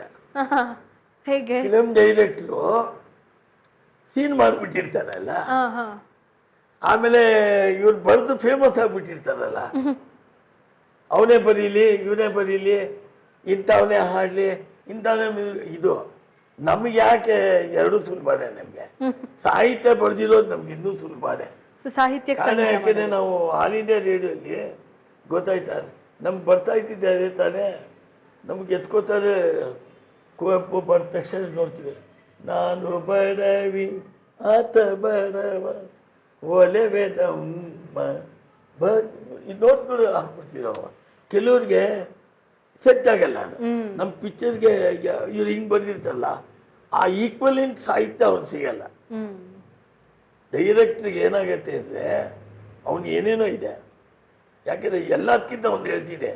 ಈಗ ನೀವು ಎಲ್ಲಾರೀಶ್ವರಿಕೆಯಲ್ಲಿ ಒಂದು ಕ್ಯಾಬ್ರೆ ಹಾಡಿರುತ್ತೆ, ಸಾಹಿತ್ಯ ಅದಕ್ಕೆ ಕಮ್ಮಿ ಅಲ್ವ ಬರೆದಿರ್ತಾರೆ. ಜೋಕೆಂದರೆ ಬರೆಯೋರೇ ಬರಿಬೇಕು. ಈಗ ಅದಕ್ಕೆ ಬೇಕೇ ಬೇಕು. ಅದಕ್ಕೆ ಟ್ಯೂನೇ ಇಂಪಾರ್ಟೆಂಟು. ಯಾಕೆಂದರೆ ಎಲ್ಲನಿಂದ ಆಗಲಿ ಅಲ್ವಾ, ತನ ತಾನಿ ಆಡಿ ಮಾಡ್ತದೆ ಅಂದರೆ ಅದಕ್ಕೆ ಹೋಗ್ಬಿಟ್ಟು ನಾವು ಕುವೆಂಪು ಮನೆ ಹತ್ರ ಹೋಗೋಕ್ಕಾಗಲ್ಲ. ಗೊತ್ತಾಯ್ತಾ? ಆಮೇಲೆ ಅವ್ರಿಗೆ ಫಸ್ಟ್ ಪೆನ್ನಿಲ್ಲ, ಅವ್ನ ಮನೆಯನ್ನು ಹೊರಗೆ ಕಳಿಸೆ ಅವನ್ನ ಯಾರದು. ಅದು ಏನಿದೆ ಆ ಫೋರ್ಸು, ಆ ಸ್ಟೈಲ್ ಇದೆಯಲ್ಲ ನೋಡಿ, ಅದು ಎಷ್ಟು. ಬಟ್ ಅದಕ್ಕೂ ರಾಗ ಇದೆ. ಅದನ್ನು ಸುಮ್ಮನೆ ಹೇಳೋಕ್ಕಾಗಲ್ಲ ಅಲ್ಲ. ಬಾಬೆಚ್ಚೇಲಿ ನೋಡಿ ಅದು ರಾಗ ಇದೆ ಅಲ್ವಾ. ಅಯ್ಯೋ ಎಲ್ಲ ಬ್ಯೂಟಿಫುಲ್ ಅಲ್ಲ.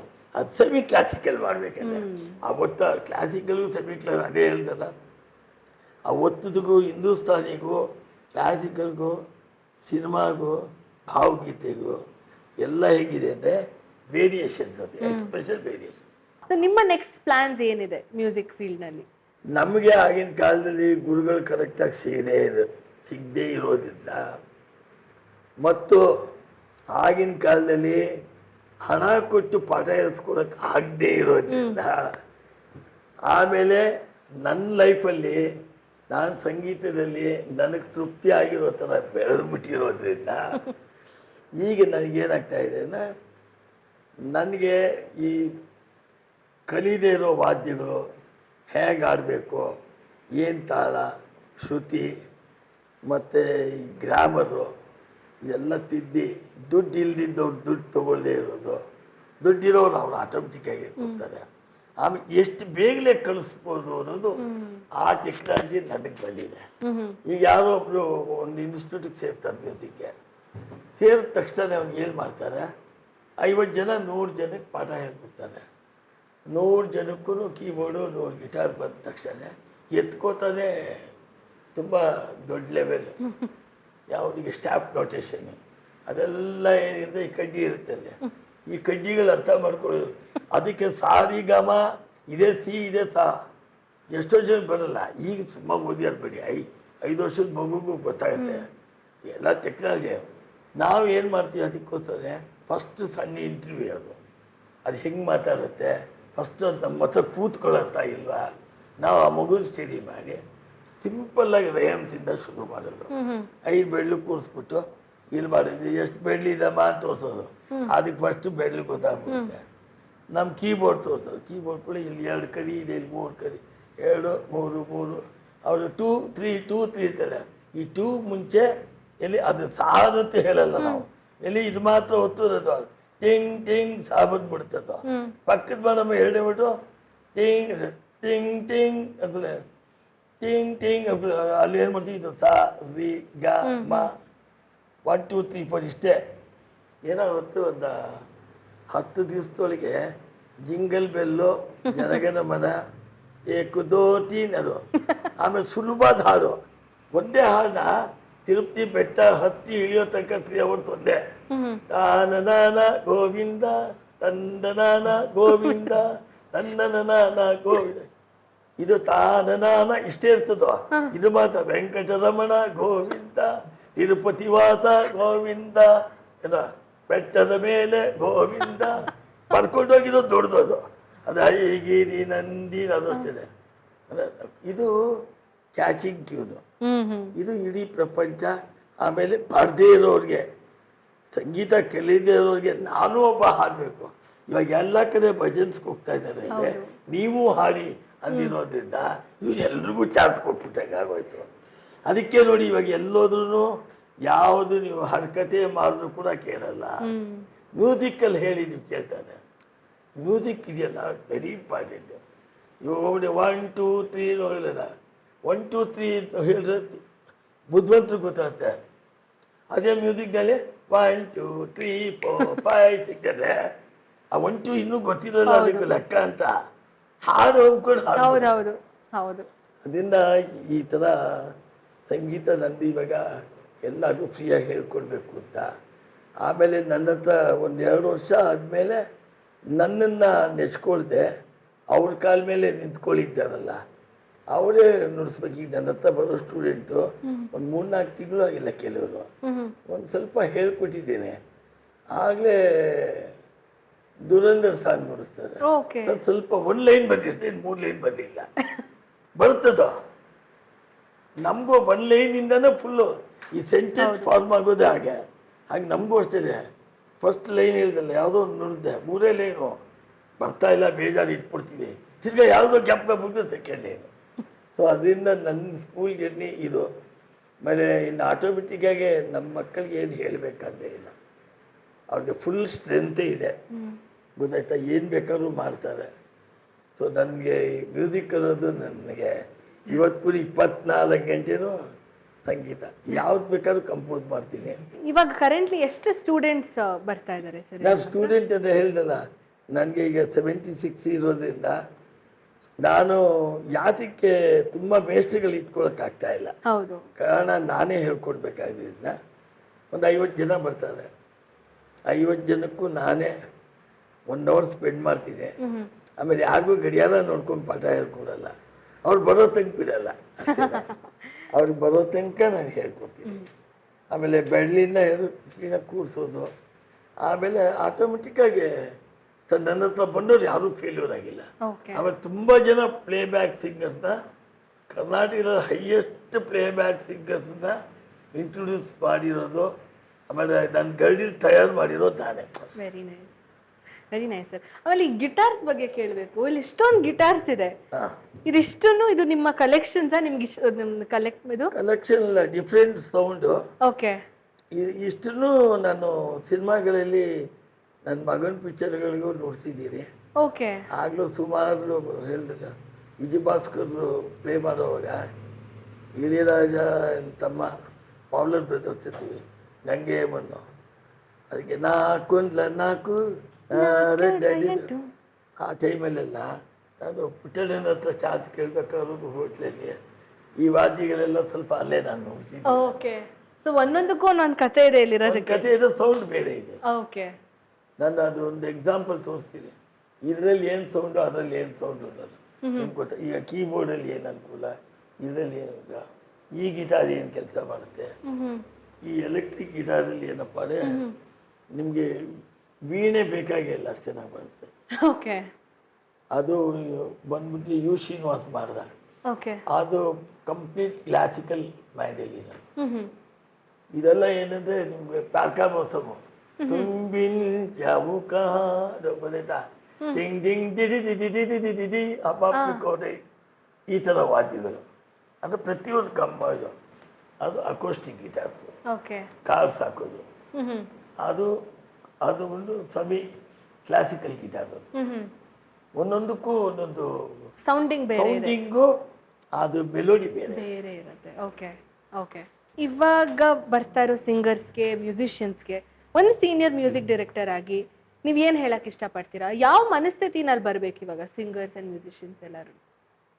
ಹಾಡಕ್ಕೆ ಆಸೆ ಇದ್ದರೆ ಹಾಡಿ, ನಿಮಗೆ ಅದೃಷ್ಟ ರೇಖೆ ಇದ್ದು ಆ ಪಿಚ್ಚಲ್ಲಿ ಹಾಡಿ 100 ಡೇಸ್ ಹೋಗಿ ನೀನು ಬೆಸ್ಟ್ ಸಿಂಗರ್ ಅಂತ ಹೇಳಿದ್ಮೇಲೆ ನಿಮಗೇನಾದ್ರು ಬರದೇ ಇರೋ ದೋಷಗಳಿದ್ದರೆ ಅವಮಾನ ನಾಚಿಕೆಯನ್ನು ಇಟ್ಕೊಳ್ಳೇಬಾರ್ದು.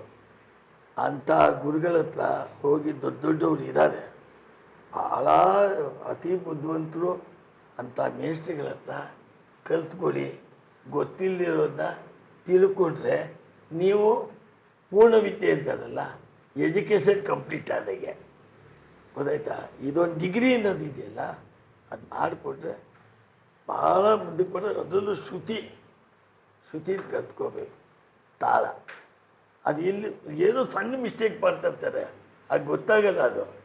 ಅದು ತೋರಿಸ್ಕೊಡೋರ ಹತ್ರ 2 ಸೆಕೆಂಡ್ ಕಲಿಯೋದೇನು ದೊಡ್ಡದಲ್ಲ, ಅದೇನು ಬರದೇ ಇರೋ ಬ್ರಹ್ಮವಿದ್ಯೆ ಅಲ್ಲ. ನಾನು ಹೇಳೋದಷ್ಟೇ. ಆಮೇಲೆ ಹೀಗೆ ಬರ್ತಾರೋ ಯುವಕರು ಭಾಳ ಅಡ್ವಾನ್ಸಾಗಿ ನೋಡಿಸ್ತಾ ಇದ್ದಾರೆ.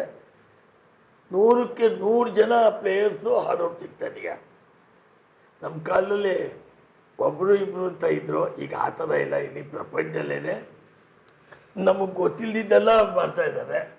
ಅವ್ರು ನಾವು ಅಪ್ರಿಷಿಯೇಟ್ ಮಾಡ್ತೀವಿ. ನಾವು ಕಲಿಬೇಕಾದ ಬೇಕಾದಷ್ಟಿದೆ ಅನ್ಸುತ್ತೆ, ಅಷ್ಟರ ಮಟ್ಟಿಗಿದೆ ಪ್ರಪಂಚ.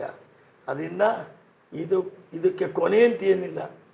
ಸಂಗೀತಕ್ಕಾಗಲಿ ಇದಕ್ಕಾಗಲಿ ಪ್ರತಿ ದಿವಸ ಹೊಸದಾಗಿರುತ್ತೆ, ಹೊಸದಾಗಿ ಕಲ್ತ್ಕೋಬೇಕು. ಅದನ್ನೇ ನಾನು ಎಲ್ರಿಗೂ ಹೇಳೋದು ನನ್ನಿಂದ. ಸರ್, ಆಮೇಲೆ ಒಂದು ಸಣ್ಣ ಟಿಪ್ ನೀವು ಕೊಡಬೇಕು ಅಂದರೆ ಒಂದು ಶ್ರುತಿ ಮೇಂಟೈನ್ ಮಾಡೋಕ್ಕೆ ಅಥವಾ ತಾಳದ ಜ್ಞಾನ ಸಿಗೋದಕ್ಕೆ, ಬೇಸಿಕ್ಲಿ ಸಾ ಹಿಡಿಯೋದಕ್ಕೆ ಒಂದು ಸಣ್ಣ ಒಂದು ಪ್ರಾಕ್ಟೀಸ್ ಏನಾದರೂ, ಇವಾಗ ಓಂಕಾರನೋ ಅಥವಾ ಸುಮ್ಮನೆ ಸಾ ಅನ್ನೋದು ಇರೋದು, ನೀವು ಏನು ಹೇಳಕ್ಕೆ ಇಷ್ಟಪಡ್ತೀರಾ as a music director and as ಇವಾಗ ಹೇಳ್ಕೊಡ್ತಿರೋದ್ರಿಂದ ನೀವು ಸಿಂಗರ್ಸ್ಗೆ ಎಸ್ಪೆಷಲಿ ಒಂದು ಸ್ಮಾಲ್ ಟಿಪ್? ಈಗಲೂ ನೀವು ಆರೋಹಣ ಅವರೋಹಣ ಅಸೆಂಡಿಂಗ್ ಡಿಸೆಂಡಿಂಗ್ ಹೇಳಿದ್ಮೇಲೆ ಫಾಲೋ ಮಾಡ್ತಾರೆ. ಹೇಳ್ದೇನೆ ಹಿಡ್ಕೋಬೇಕು. ಆ ನಾಲೆಡ್ಜ್ ಬರಬೇಕು. ಅಂದರೆ ವಾದ್ಯ ಸಂಗೀತ ನೀವು ಕಲಿತ್ರೆ ಒಳ್ಳೆ ಸಿಂಗರ್ ಆಗೋದು. ಹಾರ್ಮೋನಿಯಮು, ತಂಬೂರಿ, ಶ್ರುತಿ ಪೆಟ್ಟಿಗೆ ಇದಿದ್ರೆ ನಿಮಗೆ ಶ್ರುತಿ ಹೇಳಿಸ್ಕೊಳ್ಳೋದು ಅಷ್ಟು ಪ್ರಮೇಯ ಇರೋದಿಲ್ಲ. ಓಕೆ. 101 ನೆನಪು ಅಪ್ಪ ಮಾಡ್ತಾರಲ್ಲ, ಸೊ ಅಲ್ಲಿಗೆ ಬಂದವ್ರಿಗೆಲ್ಲರಿಗೂ ಒಂದು ಗಿಫ್ಟ್ ಇರುತ್ತೆ. ಸೊ ಅದೇ ರೀತಿ ನನ್ನ ಈ ಶೋಗೂ ಒಂದು ಸ್ಮಾಲ್ ಗಿಫ್ಟ್ ಇವಾಗ ನಮ್ಮ ಕಡೆಯಿಂದ ನಿಮಗೆ. ಇದು ಒಂದು ಸ್ಪೆಷಲ್ ಟೋನ್ ಮೇಲೆ ನಿಮ್ದೊಂದು ಫೋಟೋ. ತುಂಬ ಧನ್ಯವಾದಗಳು. ಅದರಲ್ಲೂ ನಾನು ಏನು ಹೇಳಕ್ಕೆ ಇಷ್ಟಪಡ್ತೀನಿ ಇವತ್ತು ಅಂದರೆ, ರಘುರಾಮ್ ಅವರ ಚಾನೆಲ್ಲು, ಆಮೇಲೆ ಅವರ ಮಗಳು, ಇವರ ಚಾನೆಲ್ಲು ಅದ್ಭುತವಾದ ಚಾನೆಲ್ನಲ್ಲಿ ನನಗೊಂದು ಅವಕಾಶ ಮಾತಾಡೋದಕ್ಕೆ. ಯಾಕೆಂದರೆ ಅವಕಾಶ ಅನ್ನೋದು ದೊಡ್ಡ ವಿಷಯ. ಅದು ಯಾಕಂದರೆ ಈಗ ತಾನೇ ಎಷ್ಟೋ ವಿಷಯಗಳು ಮಾತಾಡಿದ್ದು ಅವಕಾಶದ ಬಗ್ಗೆನೇ. ಅದು ಚಿಕ್ಕವರಾಗಲಿ ವಯಸ್ಸಾದ ಮೇಲಾಗಲಿ. ನೀವು ಚೆನ್ನಾಗಿದ್ದೀರಾ ಸರ್, ನೀವು ಬರಬೇಕು, ನಮ್ಮದ್ರಲ್ಲಿ ಇಂಟರ್ವ್ಯೂ ಮಾಡ್ತೀವಿ ಅಂದರೆ ನಮಗೆ ಅವಕಾಶ ಕೊಟ್ಟಂಗೂ ಆಗುತ್ತೆ. ನಮ್ಮದನ್ನೆಲ್ಲ ಹೇಳ್ಕೊಡೀವಿ, ಭಾಳ ಅದ್ಭುತವಾಗಿ ತೆಗೆದಿದ್ದಾರೆ. ಅದರಲ್ಲೂ ಭಾಳ ಖುಷಿ ಆಗ್ತಾ ಇರೋ ವಿಚಾರ, ಅವರು ಒಳ್ಳೆ ಸಂಗೀತ ಗೊತ್ತಿರೋರು, ಅವ್ರಿಗೆಲ್ಲ ವಿಷಯನೂ ಗೊತ್ತಿದೆ. ಅದ್ಭುತ ಗಾಯಕರು, ಮಕ್ಕಳಿಬ್ರು ಒಳ್ಳೆಯ ಗಾಯಕರು. ಸೊ ಸಂಗೀತಗಾರರೇ ನನ್ನನ್ನು ಈ ಥರ ಒಂದು ಇಂಟರ್ವ್ಯೂ ಮಾಡಿದ್ದಾರೆ. ತುಂಬ ಧನ್ಯವಾದಗಳು. ನೀವು ನಮ್ಮ ಚಾನೆಲ್ಗೆ, ಅದು ಇವಾಗ ಸ್ಟಾರ್ಟ್ ಮಾಡ್ಕೊಂಡಿರೋದು ಇದೆಲ್ಲನೂ ನನಗೆ ಒಪ್ಕೊಂಡು ಈ ಥರ ಅಪ್ಪ ಕೇಳಿದ್ದಕ್ಕೆ ನನ್ನ ಜೊತೆಗೆ ನೀವು ಇಂಟರ್ವ್ಯೂ ಮಾಡಿದ್ದು ನನ್ನ ಆನರು, ನನ್ನ ಭಾಗ್ಯ. ನಿಜವಾಗ್ಲೂ ಥ್ಯಾಂಕ್ ಯು ಸೋ ಮಚ್. ತುಂಬ ಸಂತೋಷ ಆಯಿತು. ನನ್ನ ಪೂರ್ಣವಾಗಿ ನನ್ನ ಮನಸ್ಸಲ್ಲಿರೋದೆಲ್ಲ ಇನ್ನೂ ಹೇಳಿದಿಲ್ಲ, ಈ ಮಾಲ್ಗುಡಿ ಡೇಸ್ ಥರ ಮಾತಾಡದೇ ಇನ್ನೂ 100 ದಿನ ಮಾತಾಡ್ಬೋದು. ಅದರಲ್ಲಿ ನನಗೆ ಸೆಲೆಕ್ಟೆಡ್ ಆಗಿ ನನ್ನ ಮನಸ್ಸಲ್ಲಿರೋದೆಲ್ಲ ಮನಸ್ಸು ಬಿಚ್ಚಿ ಮಾತಾಡಿದ್ದೀನಿ ನಿಮ್ಮ ರಘುರಾಮ್ ಅವರು ಚಾನೆಲಲ್ಲಿ. ಮತ್ತೊಮ್ಮೆ ಧನ್ಯವಾದಗಳು.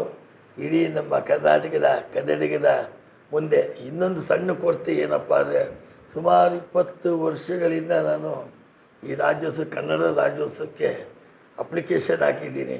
ಯಾರು ಹೋರಾಟಗಾರರಿದ್ದಾರೆ ಅವ್ರಿಗೆಲ್ಲ ಪ್ರೋಗ್ರಾಮ್ ಕೊಟ್ಟಿದ್ದೀನಿ. ಎಲ್ಲ ಮಿನಿಸ್ಟ್ರಿಗಳಿಗೂ ಗೊತ್ತು ನಾನು ಯಾರು ಅಂತ. ಅದೊಂದು ನನಗೊಂದು ಆಸೆ ಏನಂದರೆ, ನನ್ನನ್ನು ಗುರುತಿಸಿಲ್ವಲ್ಲ ಅನ್ನೋದೊಂದು ಬಿಟ್ಟರೆ ಇನ್ನೇನು ಬೇರೆ ಏನು ಕೊಡ್ತಿಲ್ಲ. ಈಗಲಾದರೂ ಕರ್ನಾಟಕ ಜನರಿಂದ ನನಗೊಂದು ಅವಾರ್ಡ್ ಅಂದರೆ ಬೇರೆ ಏನಿಲ್ಲ, ದುಡ್ಡು ಕಾಸು ಅವಾರ್ಡ್ ನಾನು ಎಕ್ಸ್ಪೆಕ್ಟ್ ಮಾಡ್ತಾಯಿಲ್ಲ. ನಾನು ಒಬ್ಬ ಕಲಾವಿದ ಅಂತ ಗುರುತಿಸ್ಕೊಂಡ್ರೆ ಸಾಕು. ಖಂಡಿತ ಆಗತ್ತೆ ಸರ್. ಈ ಪ್ರೋಗ್ರಾಮ್ ಯಾರ್ಯಾರು ನೋಡ್ತಾರೋ ದಯವಿಟ್ಟು ಒಂಚೂರು ಸಪೋರ್ಟ್ ಮಾಡಿ. ಡೆಫಿನೆಟ್ಲಿ ಇವರು ತುಂಬ ಒಳ್ಳೆ ಮ್ಯೂಸಿಷಿಯನ್. ಯಾಕಂದರೆ ಆ್ಯಂಡ್ ನಾನು ಇವ್ರ ಹತ್ರ ಕಲ್ತಿರೋದ್ರಿಂದ ತುಂಬ ಪೇಷಂಟಾಗಿ ಹೇಳ್ಕೊಡ್ತಾರೆ. ಇನ್ನೊಂದು ಕಡೆ ಹೋದಾಗ ಒಂದು ಬ್ಯಾಡ್ ಎಕ್ಸ್ಪೀರಿಯನ್ಸ್ ಥರ ಆಗಿತ್ತು. ಅದಾದಮೇಲೆ ನಾನು ಇವ್ರ ಹತ್ರ ಬಂದಿದ್ದು. ತುಂಬ ಪೇಷಂಟ್ ಸರ್ ಇವರು. ಖಂಡಿತ ಸರ್, ಡೆಫಿನೆಟ್ಲಿ ನಿಮಗೆ ರೆಕಗ್ನಿಷನ್ ಸಿಗತ್ತೆ ಕೂಡ. Thank you so much sir. So ಇದಾಗಿತ್ತು ಈ ಸಂಚಿಕೆಯ ನನಸಾದ ಕನಸು. ಮೈಸೂರು ಮೋಹನ್ ಸರ್ ಅವರ ಕನಸುಗಳು, ಅವರ ಸಂಗೀತದ ಕನಸುಗಳು ಹೇಗೆ ನನಸಾಗಿದೆ ಅನ್ನೋದನ್ನು ತಿಳ್ಕೊಂಡ್ವಿ. ಮುಂದಿನ ಸಂಚಿಕೆಯಲ್ಲಿ ಮತ್ತೊಂದು ಅತಿಥಿ ಜೊತೆಗೆ ಮತ್ತೆ ನಿಮ್ಮನ್ನು ಭೇಟಿ ಮಾಡ್ತೀನಿ. ಸೊ ನಾನು ಯಾವಾಗಲೂ ಹೇಳೋ ಹಾಗೆ, ಬಾಳಿಗೊಂದು ಗುರಿ ಇರಬೇಕು. ಆ ಗುರಿ ಸರಿಯಾದ ದಾರಿಯಲ್ಲಿದ್ದರೆ ಆಗ ನನಸಾಗುವುದು ಕನಸು. Behind the mic. ಧನ್ಯವಾದಗಳು. ನಮಸ್ಕಾರ.